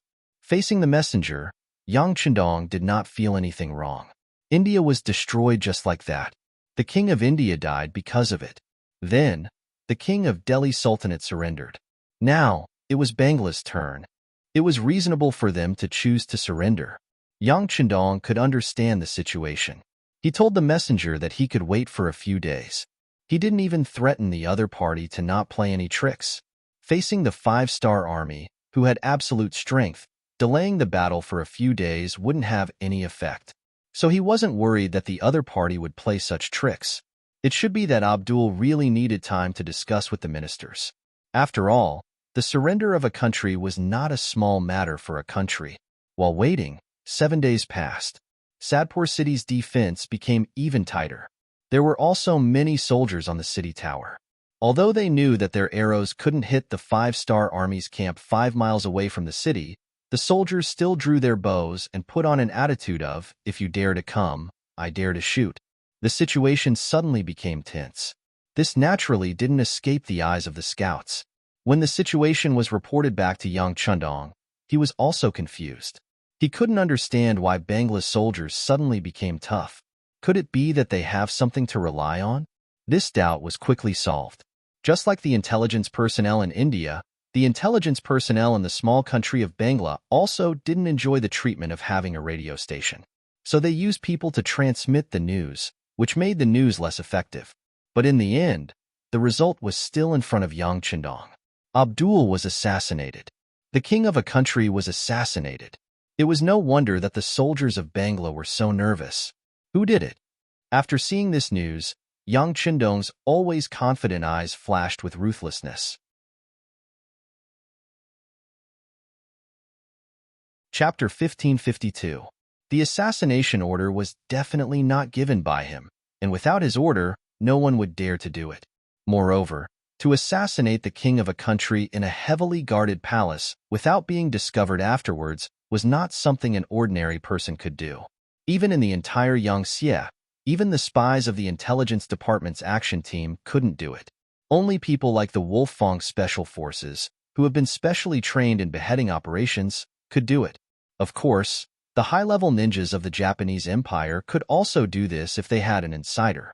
In Yang Chendong's eyes, without his order, these two armies wouldn't dare to act without orders. Then who could be the murderer? What good would killing King Abdul do to the person who did it? Yang Chendong, who was puzzled, was really puzzled. This sudden incident was not as simple as the killing of a king. At least, it showed that there was a dark hand behind the scenes that he couldn't see or didn't know about. Since they had the ability to kill King Abdul, then could they also pose a threat to his safety? Of course, Yang Chendong was now at the level of a grandmaster, and he had Okura's protection. Unless someone could kill him in an instant, there would be no chance. But this didn't mean that his family would be safe. Beta Persei immediately sent a report to Yang Wu and asked him to increase the security level of the Resin City Palace. Although he didn't think of the reason, it was necessary to take precautions. Understood. Beta Persei also thought of something, and his expression changed drastically. Then he turned and went to the telegraph office. Yang Chendong was left alone in the tent, and he was silent for a long time. With Okura's help, there was really no one in the world that could make him feel afraid. If there was one, it would be the people in the dark. Because such a person, you don't know who they are. what kind of means they will use, and what kind of method they will appear in front of you. If he made a mistake and fell into the other party's trap, he would have to pay a heavy price. This was especially true for his family and children in the palace. If any of them were hurt, Yang Chendong would not be able to accept it psychologically. In his previous life, he was an orphan. Other than the military and he had no other relatives. But in this life, he had these family members, so as a man, he had to protect them well. Anyone who wanted to harm them would have to go through him first. Otherwise, if they suffered any losses, even if he found the culprit and tore him into pieces, it would be too late for regrets. It would not be enough to make up for everything. Yang Chendong, who had been sitting for a long time, slowly stood up. He had already decided to let Yang San investigate this matter personally. At the same time, he had also arranged for the members of the Langus Special Forces to be hidden outside the Palace of Resin City as an extra layer of insurance. At this moment, he suddenly felt like there was a dagger at his back. But no matter what kind of feelings he had, the problem of Bangla still had to be solved. Their king, Abdul, was assassinated. Presumably, everyone would think that he was the culprit. If that was the case, it would be impossible to reclaim this place peacefully. After all, how could the five-star army, which even their king could not tolerate, gain the trust of Bangla's officials and generals? Since peaceful means could not solve the problem, then they would fight. Fight until the opponent was afraid, until the opponent surrendered, until Bangla was destroyed. They were the ones who attacked Yangtze's Myanmar province first. Now, it was time for them to pay the price. If they were not convinced, then they would fight until they were convinced. If they did not surrender, then they would fight until they surrendered. The death of King Abdul could not stop the advance of the five-star army. Early the next morning, the 2nd and 4th Divisions of the Cold Front Division were fully armed and arrived at the outskirts of Sadpur city.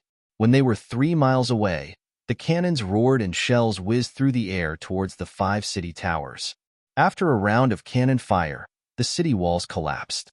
Using this opportunity, the 1st Cavalry Army and the new Army's elite cavalry attacked from the left and right respectively. Sadpur city fell. This battle seemed to be very easy. But that was only because of the advantage of the firearms. In fact, it was not that there was no resistance at all. For example, when the 2 cavalry armies charged into the city, they encountered a lot of resistance. Especially after entering the city, there would be people shooting arrows from the dark corners from time to time. Because of this, both cavalry armies suffered casualties, especially the new army.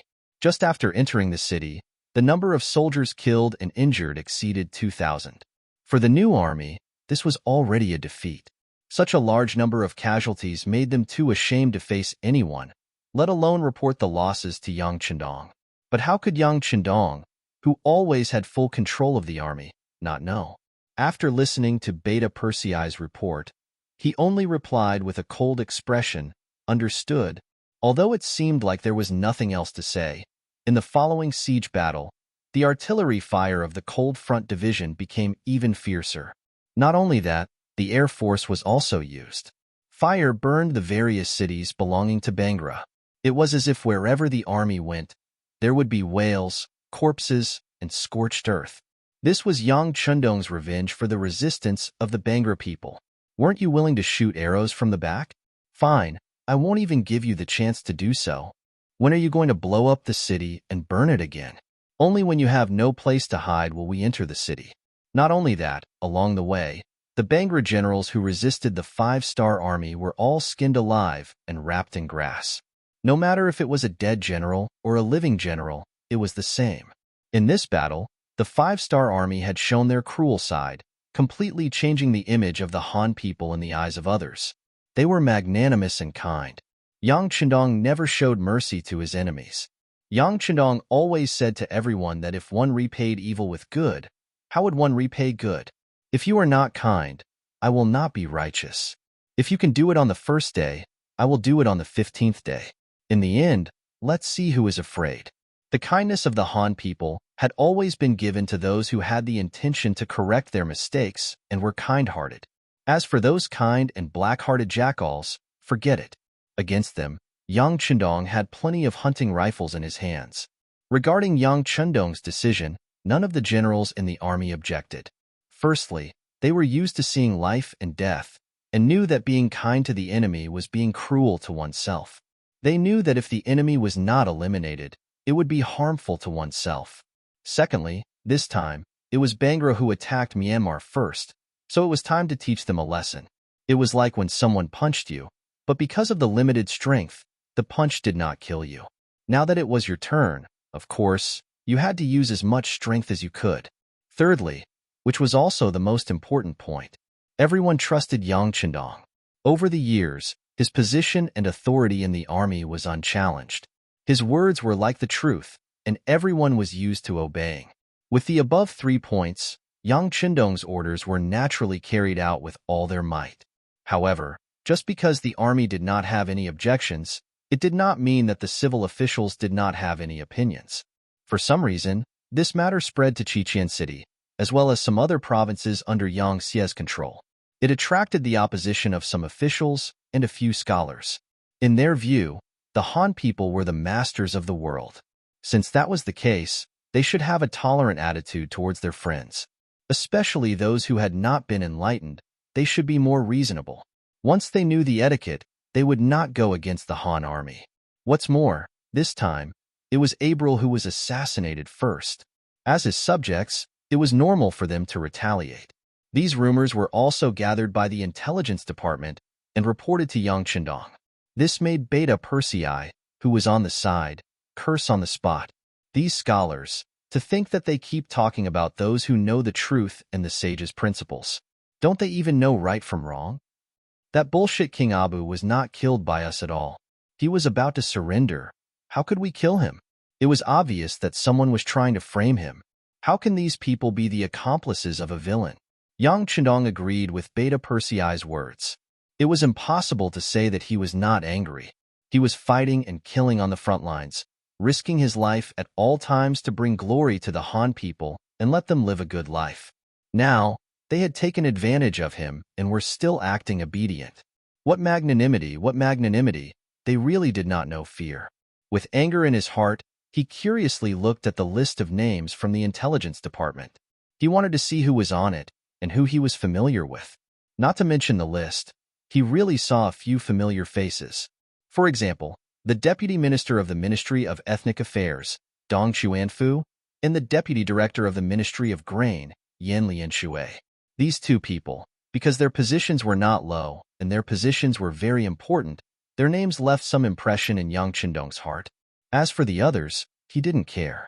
They were just some unknown names that couldn't arouse his interest in the slightest. The list also recorded some of their opinions.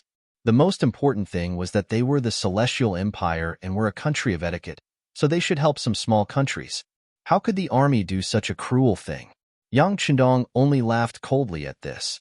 In his eyes, these people were not real scholars. From Yang Chendong's point of view, a true scholar was not only a scholar who could write essays and recite poems, but also a person whose essays were creative and thoughtful. Moreover, they were also people who had humanistic feelings and social sciences. Moreover, real scholars were people who were the most serious, full of a sense of justice, and who cherished their own reputation the most. Jumping out like a group of jumping clowns, belittling others to elevate themselves, pretending to be virtuous, fishing for compliments, and looking down on others, such people could not be called scholars. They could only be called a group of arrogant and shameless pseudo-scholars. Chapter 1553. Thinking about it, they were quite pitiful. Because they had low self-esteem, were reclusive, and were not accepted by the world, they could only use such claptrap and lowly methods to attract the public's attention. If it was just to attract the public's attention, Yang Chendong was not willing to comment on it. He had a lot of things to do in a day, and there were also a lot of things that needed to be decided by him. He did not have the time and energy to pay attention to these people who did not have a strong sense of existence. However, they should not have attacked the military. This touched Yang Chendong's bottom line. Yang Chendong's way of ruling the country was not complicated. It could even be said that it was somewhat simple. In order to better manage the areas under his rule, he would give the civil officials great power. He only needed to divide the work. As for the more detailed work, he would let the people under him do it. He only needed to wait and see the results. If the results were good, he would continue to use them. If the results were not good, or if it proved that the person was not capable, he would just replace them. Sometimes, he would even indulge the civil officials. This was a form of respect for them, and also a strategy to manage the country. After all, the civil officials were important. As long as they were given what they needed, these people would work hard for him. This could solve many of the troubles of a monarch. He could indulge the civil officials, but there was one thing that no one could touch. Even if it was an important official or an indispensable existence in the eyes of others, it was still not allowed. This matter was related to the transfer of military authority in the army. Looking at the history of the dynasties, the reason why the founding monarchs were always at the same level was because they enjoyed the supreme ability to transfer military power. In the later years of the dynasty, due to various needs of balance, the monarchs had to give up military power and began to play all kinds of tricks with the civil officials. By doing so, it seemed that they could hold great power and know everything about the country. However, if they neglected the importance of military power, the final result was that the civil officials could control the military. Once they met a strong opponent, they would not even have the power to fight back. Moreover, a monarch who did not hold military power could not gain the respect of his subjects. After all, if he did not have any means to intimidate them, why should they be afraid of him? Yang Chendong, who understood this principle and saw through its essence, firmly grasped the military power in his hands. In this way, he had the power to change the situation at any time, hanging a sword of Damocles over the heads of the civil officials. As such, they had no choice but to obey. Not only did Yang Chendong do this, but his descendants also had to do this in the future. In this way, they would not have to worry about the collapse of the country. Even if something irreversible happened, at least they would have the ability to protect themselves. With such understanding and deep thinking, how could Yang Chendong change his decision just because of the clamor of some scholars? Since the policy had been set, it would not be easily changed. Not only that, Yang Chendong did not intend to let go of those scholars who were clamoring and picking on him. Not to mention that he was a person who would not rub sand in his eyes, but he was still able to distinguish between right and wrong. What? You're eating my salary and living in the house that I built. How dare you come back and criticize me? With Yang Chendong's authority and influence in Yangxia, they were already so presumptuous. It could be imagined that if his descendants were in this position, they would be even more rampant, right? If it was a more cowardly heir, wouldn't he be eaten by these so-called scholars? If he did not find something for these people to do, and let them know that the horse lord had 3 eyes, he was afraid that such things would only happen more and more in the future. Beta Persei, send a telegram to City Lord Yu Qian and Yang Wu. Pick out the people on the list and let them form a temporary diplomatic group. Allow them to go to the camp of the king of the 3 provinces, Zhu Huiyun. Also, tell them that I can do as they say without using a sword or a spear. Then, I need them to influence the king of the 3 provinces and let them urge and force Zhu Huiyun to surrender unconditionally immediately. Otherwise, no one can guarantee what the consequences will be. Beta Persei took notes with a pen at the side, but as he wrote, he laughed out loud. This was clearly a means for the young master to deal with these scholars. It was simply impossible to make the other party surrender unconditionally. The king of the 3 provinces, Zhu Huiyun, who had hundreds of thousands of soldiers, was not the kind of person who would wait for death. If he was, he would not have harmed his eldest brother and 3rd brother to seize power. However, in Beta Persei's view, this was a good thing. Who asked those scholars to criticize the army when they had nothing better to do? Did they really think that they were in the Ming dynasty? Did they really think that they were those imperial censors who could make a rumor about anything, and even if there was an accident, they would not be blamed for it? Now, I'm asking you to negotiate with Zhu Huiyun, the person who killed his brother. If you have anything to say, you can say it to him. But remember to be careful. Don't provoke the other party and end up angering him. If that happens, even the gods won't be able to save you. When Beta Persei was trying hard to hold back his laughter, Yang Chendong spoke again.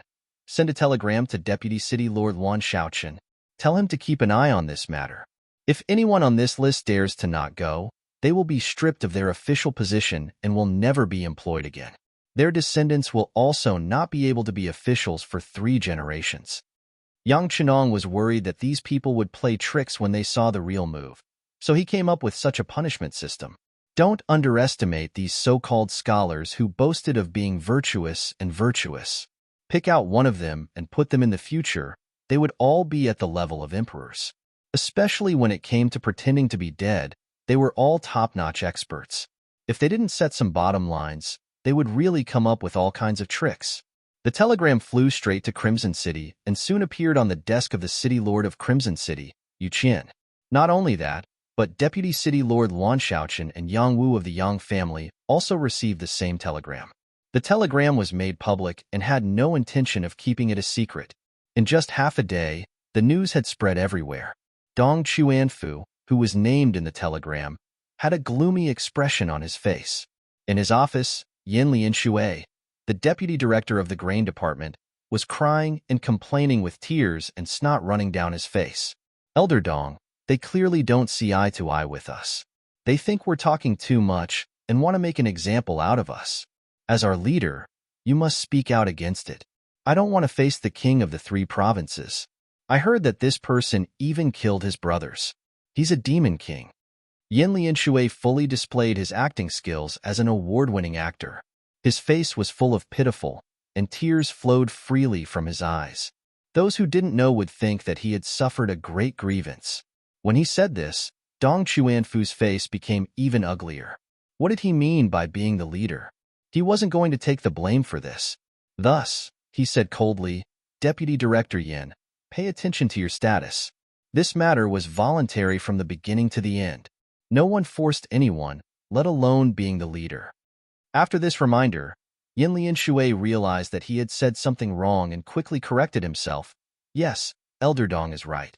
We were willing. However, our intentions were good. We didn't want to see the 5-star army brutally kill people. There's nothing wrong with this. Now, you want us, the civil officials, to persuade the king of the 3 provinces to surrender? This is an impossible task. Perhaps we won't be able to return. Elder Dong, you are someone whose city lord you personally wrote a letter to invite. You have a lot of face, so you must report this matter truthfully. This time, Dong Chuanfu didn't say anything to refuse. He was indeed summoned by Yu Qian from the southern Ming dynasty. At that time, he was just an unsuccessful 7th-rank imperial censor in the southern Ming dynasty. He was getting older and older and was about to die. At this time, Yu Qian sent someone to deliver a letter to him. He thought about the current situation and saw that Bugnam of Gojoseon was going to replace the great Ming dynasty. Thus, he made the decision to join the southern Ming dynasty and become the deputy chief. In reality, it wasn't just Dong Chuanfu. In the entire Yangxie dynasty, there were many people like him. They were all invited by Yu Qian or their colleagues who had been officials in the great Ming dynasty. However, these people had a common characteristic. Whether it was in the southern Ming dynasty or in Baiming, they were the type of people who weren't used in important positions. Otherwise, they wouldn't have abandoned their families and come to the Yangxie dynasty. After all, in the eyes of many people, the great Ming dynasty was the orthodox. Dong Chuanfu, who was personally invited by Yu Qian, was very proud of himself. Relying on this, even the head of the Ministry of Ethnic Affairs, his immediate superior, was rarely in his eyes. Now that something had happened, he naturally had to ask Yu Qian for help. All right, I'll go look for City Lord Yu now. All of you just stay here quietly and don't say anything that goes too far. Dong Chuanfu stood up from behind the desk and tidied up his clothes. Under Yin Lianshui's admiring gaze, he walked out of the office. The main responsibility of the Ethnic Affairs Department was to adjust the conflicts between the various ethnic groups in order to achieve harmony. In the end, they would eliminate the barriers and become one family. Just from this point alone, it was a very important department. When Yu Qian recommended Dong Chuanfu for the position of deputy minister, he had high hopes. He believed that with this person's ability, he would be able to do things well. Therefore, as someone who was valued by Yu Qian, Dong Chuanfu didn't need to make an appointment to see the city lord. When the staff of the city lord's manor saw Dong Chuanfu appear, they first greeted him with a smile. Then, With the excuse that the city lord was still busy and needed to wait for a while, they invited him to a nearby lounge. Dong Chuanfu didn't think too much at first, but after staying for more than 2 hours, his expression became a bit ugly. In particular, he hadn't seen anyone pour tea for him in such a long time. How could he not know that he was being ignored?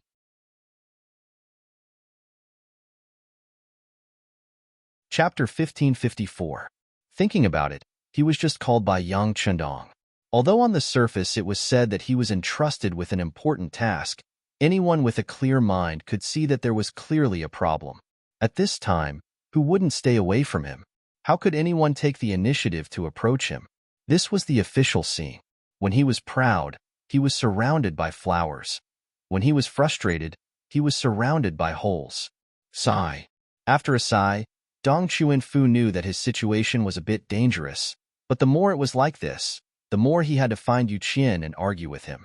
Otherwise, he would really be finished. He got up, strode out of the lounge, and went straight to the floor of the city lord mansion. During this period, although there were staff members stopping him, he really ignored them until he pushed the door upstairs. He didn't even knock on the door, which was enough to show the anger in Dong Chuanfu's heart now. When he pushed the door in, he saw Yu Qian wearing a pair of reading glasses and looking down at something. When the two looked at each other, Yu Qian showed a puzzled look. "Inghai, why are you here?" Inghai was Dong Chuanfu's name. Usually, only familiar people would call him like this.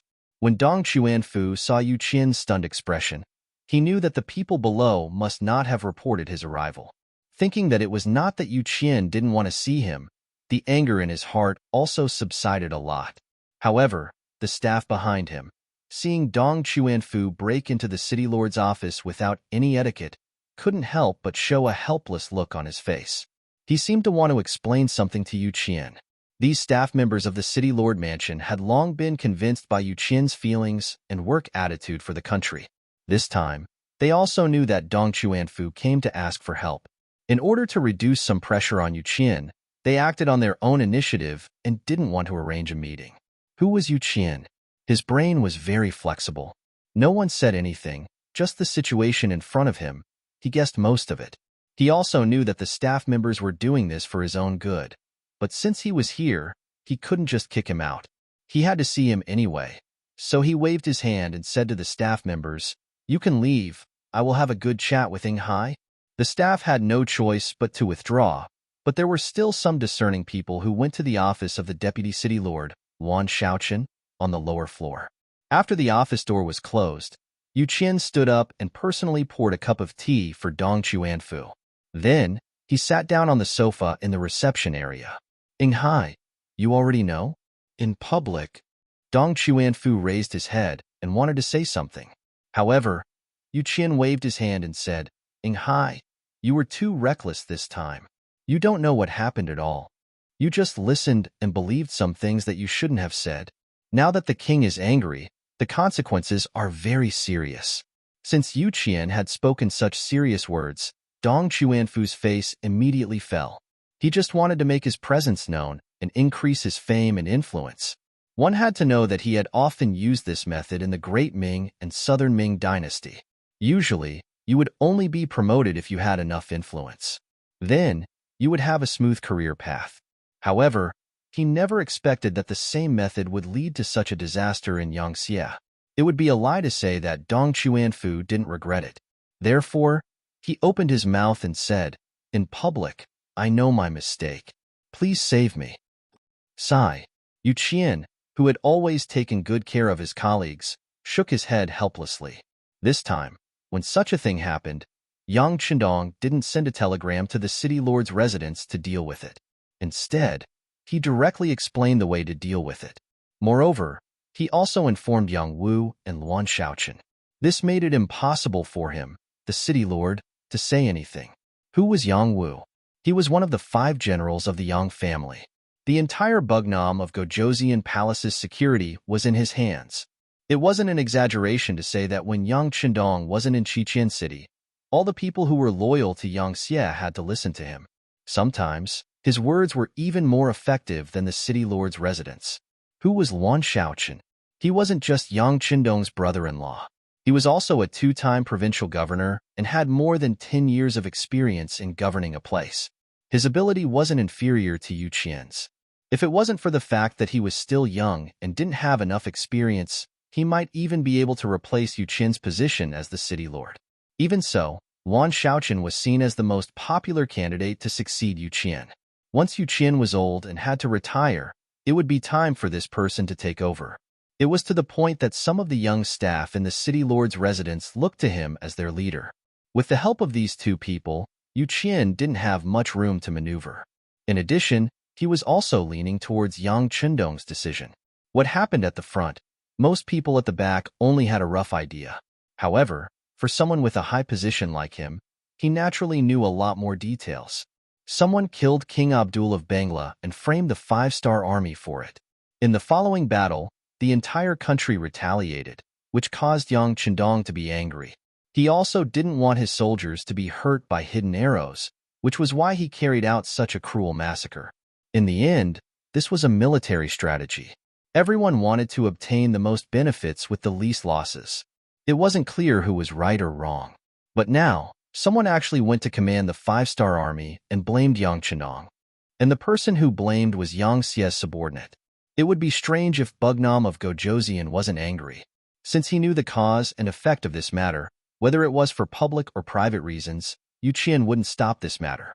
If the person involved wasn't Dong Chuanfu, who he had worked hard to win over from the southern Ming Empire, he wouldn't even care about this. Even if he did care, with Yu Qian's personality, he would just tell the truth and do the work of the other party. As for personal reasons, he didn't even want to think about it. Yu Qian wasn't that kind of person. In history, if he was willing to go along with other people, his family wouldn't be unable to even afford a coffin after his death. He even needed to take care of the embroidered uniform guards in the future. Inghai, no one can help you with this matter. You have to think of a way to save yourself and complete the mission the king gave you. Yu Qian thought about it and felt that this was the only way. When he heard that he had to complete the mission and meet the king of the three provinces, Zhu Huitong, he was afraid that it would be disastrous. Immediately, Dong Chuanfu said with a sad face, "In public, this is a 90% chance of death. Even if it's a 90% chance of death, so what? You still have to go." Yu Qian's face suddenly became serious as he spoke with a firm voice. In history, this person didn't take personal life and death seriously. When the Great Ming's wooden fortress was defeated and Yesen of Walla led his troops, everyone was in a panic. Some people even thought about moving the capital to Nanjing. Only he stood up without hesitation. In the end, he was the one who turned the tide. How could such a person be afraid of death?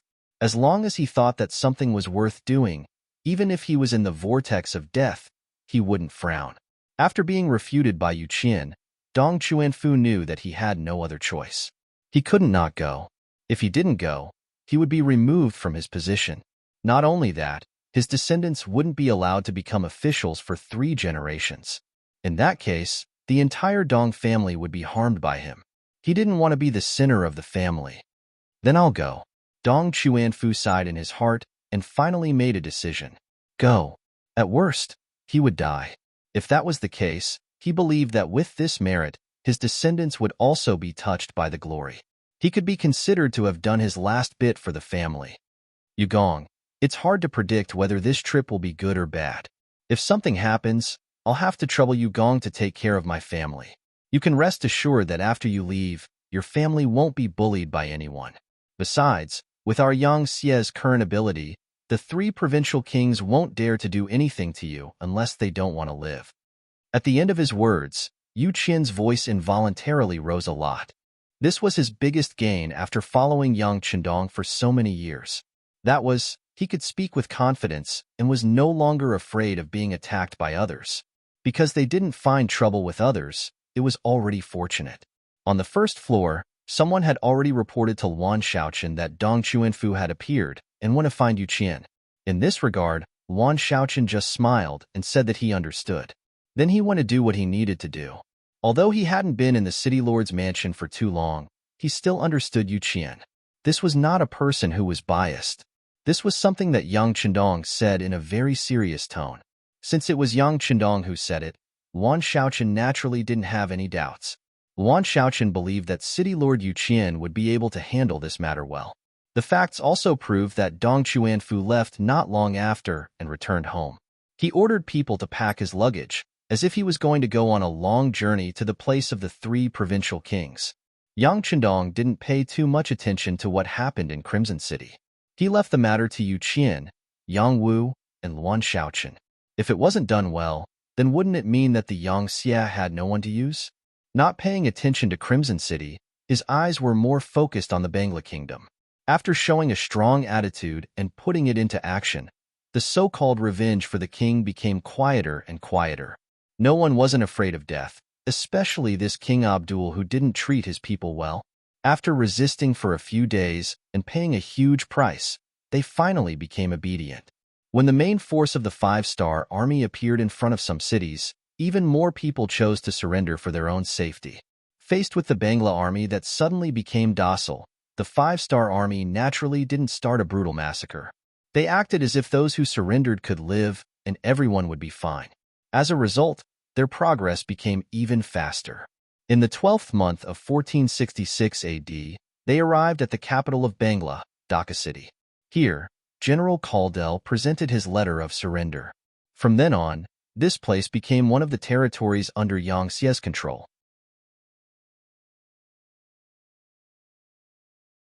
Chapter 1555. In the palace of Dhaka city, Yang Chendong admired the scenery under the guidance of General Caldell. In the great hall of the palace, Yang Chendong sat high up on the throne and listened to the surrendered general talk about the current situation in Bangra. Ever since King Abdul was assassinated, the situation in the country had been chaotic beyond control. Various factions had emerged. Among them were the Avengers, the Warmongers, those who wanted peace, and those who only cared about themselves. Before this, the 5-star army had come with fury and forced the Vengeance faction and the War faction to abandon their weapons and armor. Now, they were either dead, injured, or fleeing. They could no longer pose a threat. Otherwise, Caldell, the general of the Peace faction, wouldn't have submitted his letter of surrender. However, the Warmongers still existed, and they were all generals with military power. For example, Rajiv, who was still causing trouble in Burma, was a representative of this group. According to Caldell, other than Rajiv, Azad and General Hark each led 10,000 soldiers into Burma from Bangra. They would probably cause some damage. Yang Chendong looked at Caldell's lowered head in self-reproach. He didn't intend to scold him. This had nothing to do with him. It was already a great deed for him to represent Dhaka in surrendering to the 5-star army and averting the disaster of war. Very good, General Caldell. You still have some military power in your hands, don't you? Yang Chendong thought about how he would have to face the Bangra army and the 3 provinces' royal armies, who were provoking him. There would probably be a lot of killing. The security behind him would become even more important. Reporting to King Wunan of Damyang, the guilty general still has 20,000 soldiers. However, they are all foot soldiers and no cavalry. Their combat ability is average. Caldell spoke the truth without any exaggeration. Seeing Caldell's sincerity, Yang Chendong smiled and nodded. 20,000 people, not a small number.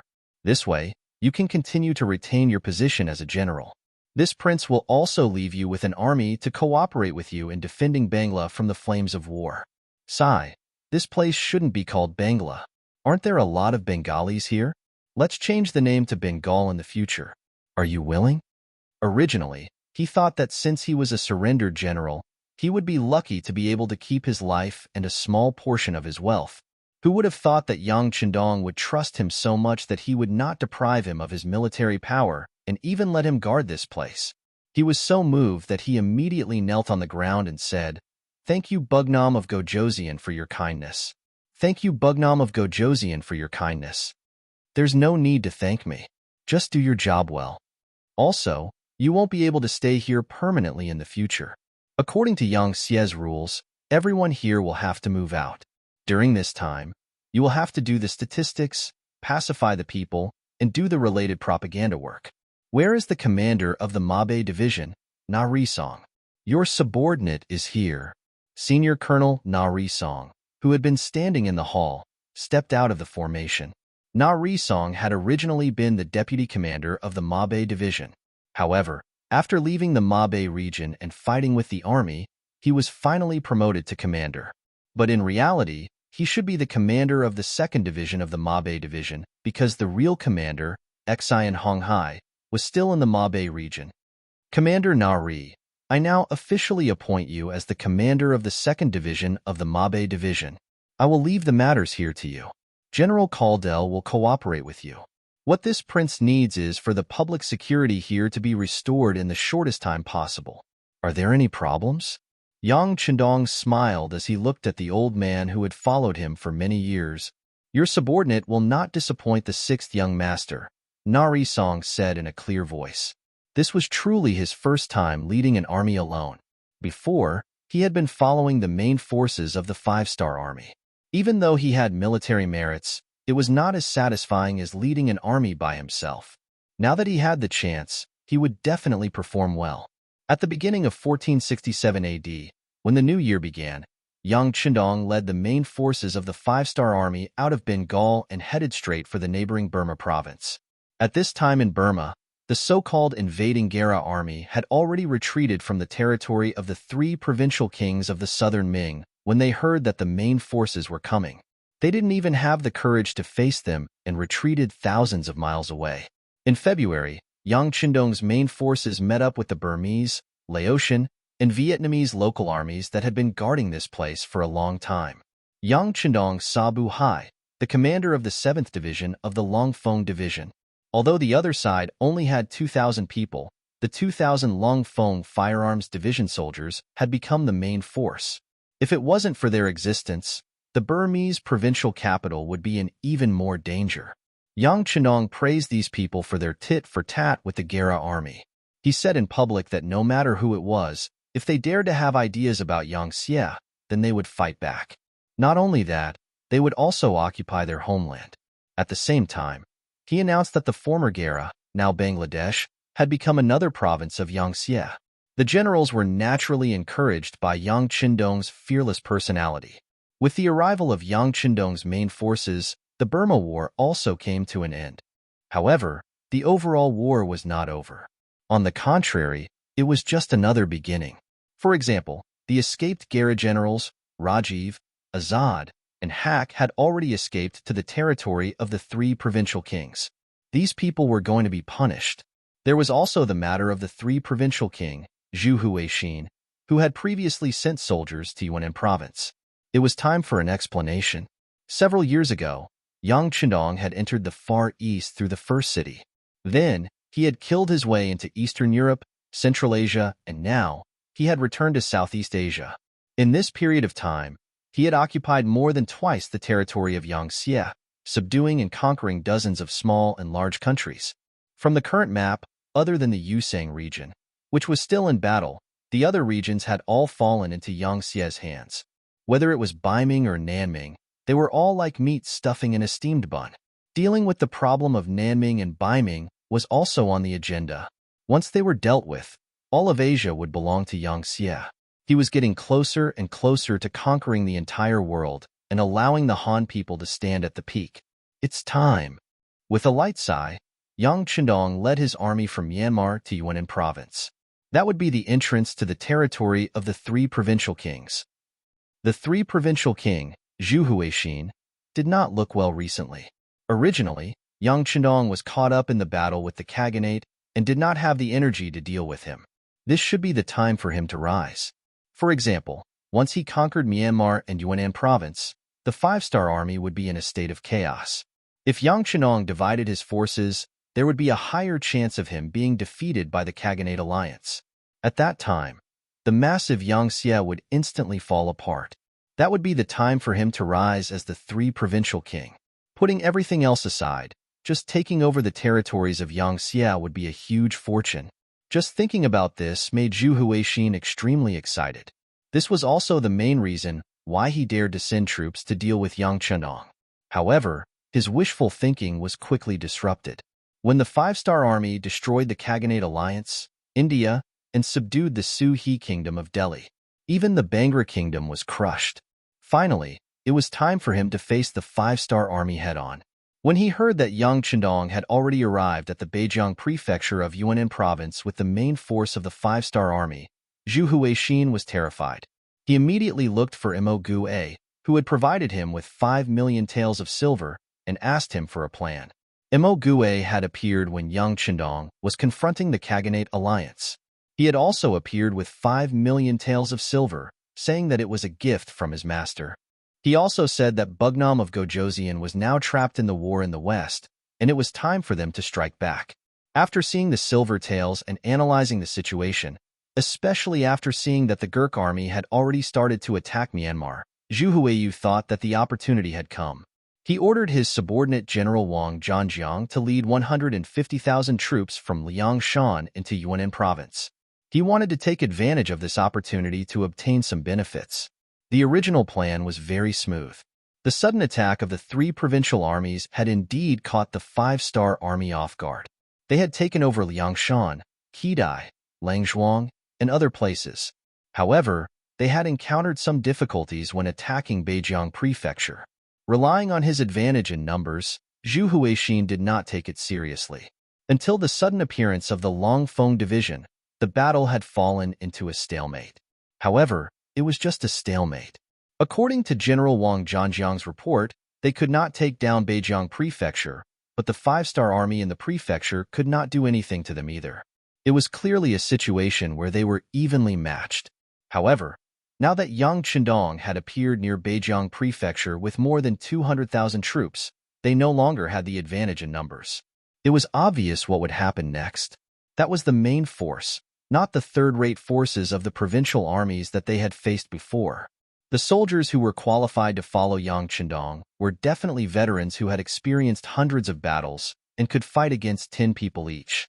In such a situation, the first thing Zhu Huixin should do was to order Wang Zhanjiang to retreat. However, he still wanted to try his luck and see if the mysterious man's representative, Mo Gue, had any good suggestions.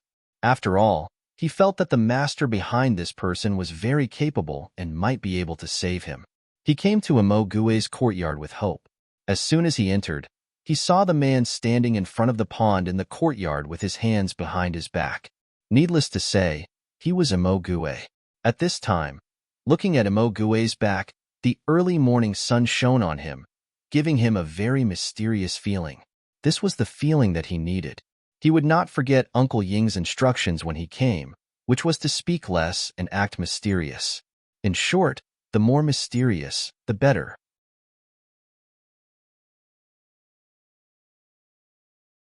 Chapter 1556. In order to achieve this goal, Mo Gue had indeed spoken very little ever since he came to the territory of the 3 provincial kings. In order to keep a low profile, he would reveal some crucial information from time to time. Moreover, they were all extremely confidential information about Yang Xie, some of which couldn't be bought with money. Hence, he was extremely mysterious. Mr. Mo, as soon as he saw Mo Gue's figure, Zhu Huihua somehow felt a lot more confident, and he also became much more confident when he spoke. "Yes, Your Highness." Upon hearing the voice, Mo Gue turned around. He was a very ordinary-looking young man who would be forgotten very quickly if he was thrown onto the streets.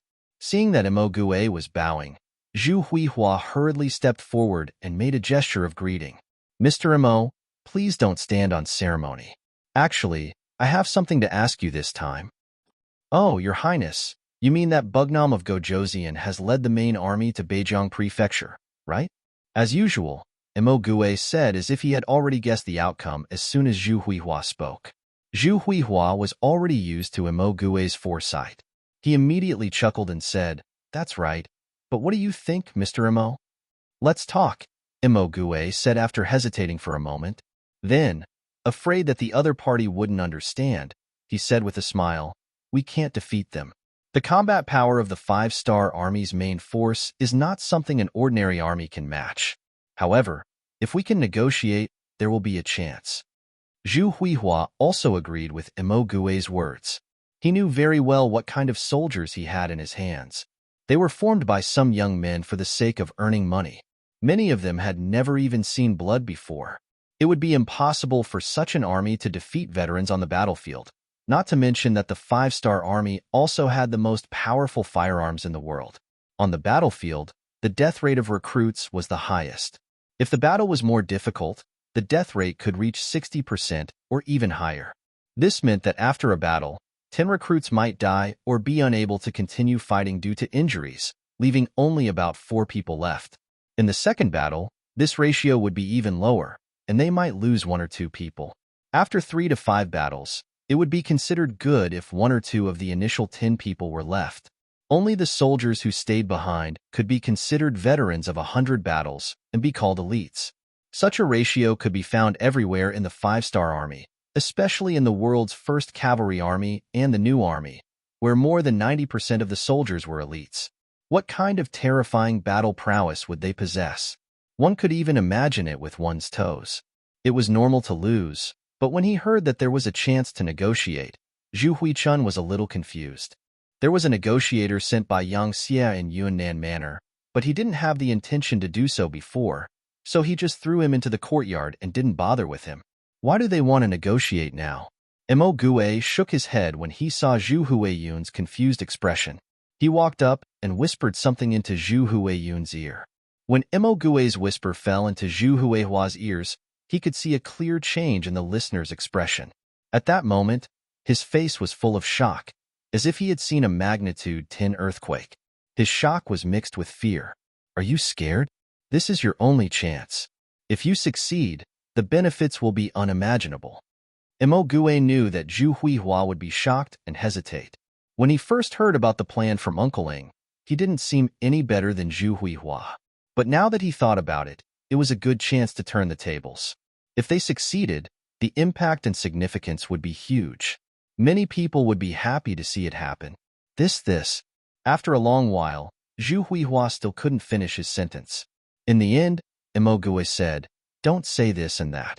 Other than this, do you think His Highness has a better idea?" This time, His Highness sent troops to Yunnan province first, so he must have angered Bugnam of Gojoseon. Do you think you will have a good time? But this is what you want. I believe you. Zhu Huihua wanted to explain.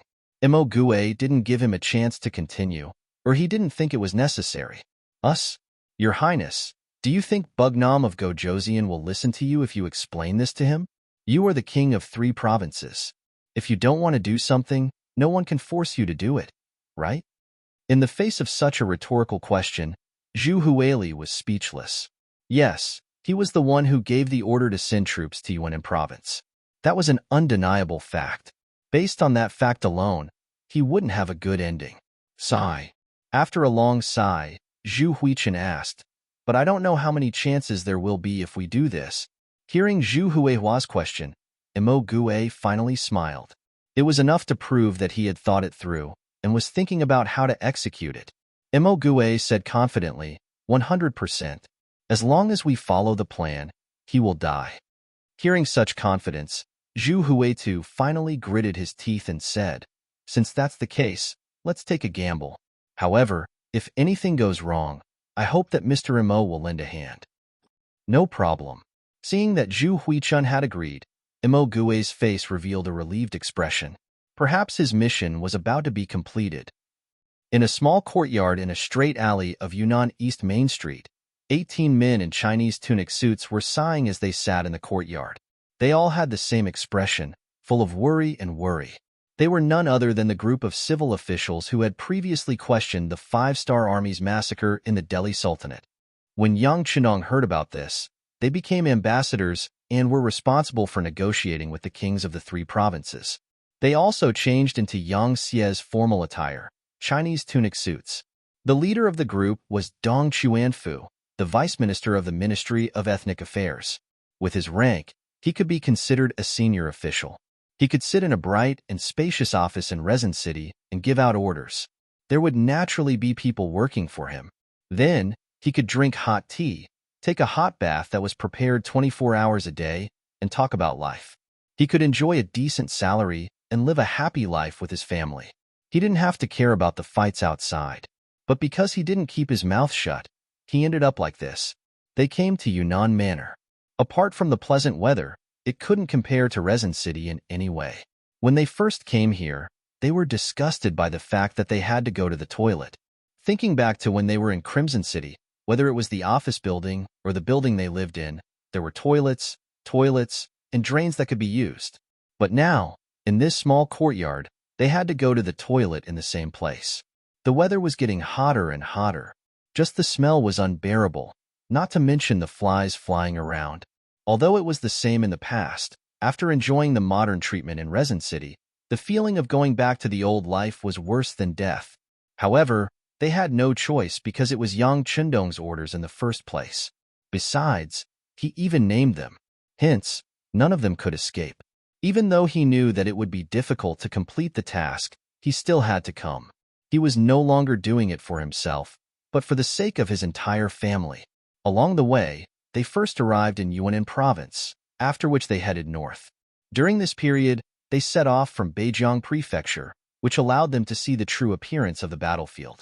When they saw the corpses and blood all over the ground, as well as the stench that did not dissipate for a long time, this kind of visual experience was far from what was recorded in the books of the sages. This also made them realize how cruel war was. The slightest carelessness could cause them to lose their lives. They wanted to let them know clearly how tough it was for the Five-Star Army to conquer the East and West. They wanted to let them know that perhaps the Five-Star Army had their own reasons for doing what they did in the Delhi Sultanate.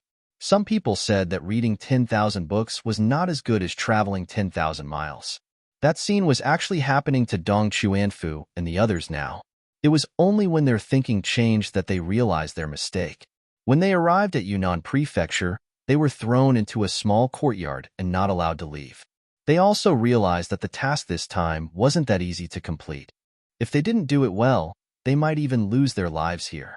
Although the 18 officials were prepared to die before coming here, they were all prepared to die. However, as long as there was a little hope of survival, who wouldn't try their best to grab it? There was a change in their mentality, and they clearly knew that it wouldn't be easy to leave. Everyone was only thinking about one thing, and that was how to complete the negotiation task given to them by Yang Chundong. As for whether they would still be talkative if they survived this time, the 18 of them would probably become very obedient even without being reminded. However, they had to negotiate first, right? Now that they couldn't even see a single person, who were they supposed to negotiate with? How were they supposed to complete the task? How were they supposed to influence their opponents? Of course, there was no such thing as influence. However, they had to see the person in question before they could talk, right? After being thrown into the courtyard for more than 10 days, everyone's temperament gradually became impatient. While they were reflecting on their mistakes, they were also cursing Zhu Huiyun, the prince of the 3 provinces, in their hearts for being disloyal, unfilial, and immoral. They could only curse in their hearts. After coming to Yunnan Prefecture from Chichen City, they finally understood what it meant to live under someone else's roof, and what it meant to act according to other people's wishes, especially after seeing the soldiers of the 3 provinces waiting outside the courtyard. They were here to protect their safety, but in fact, weren't they monitoring their every move? If necessary, they might even kill them all. You're tuning into the Warrior Lore YouTube channel. Don't forget to subscribe and join us on this journey to catch the most captivating stories.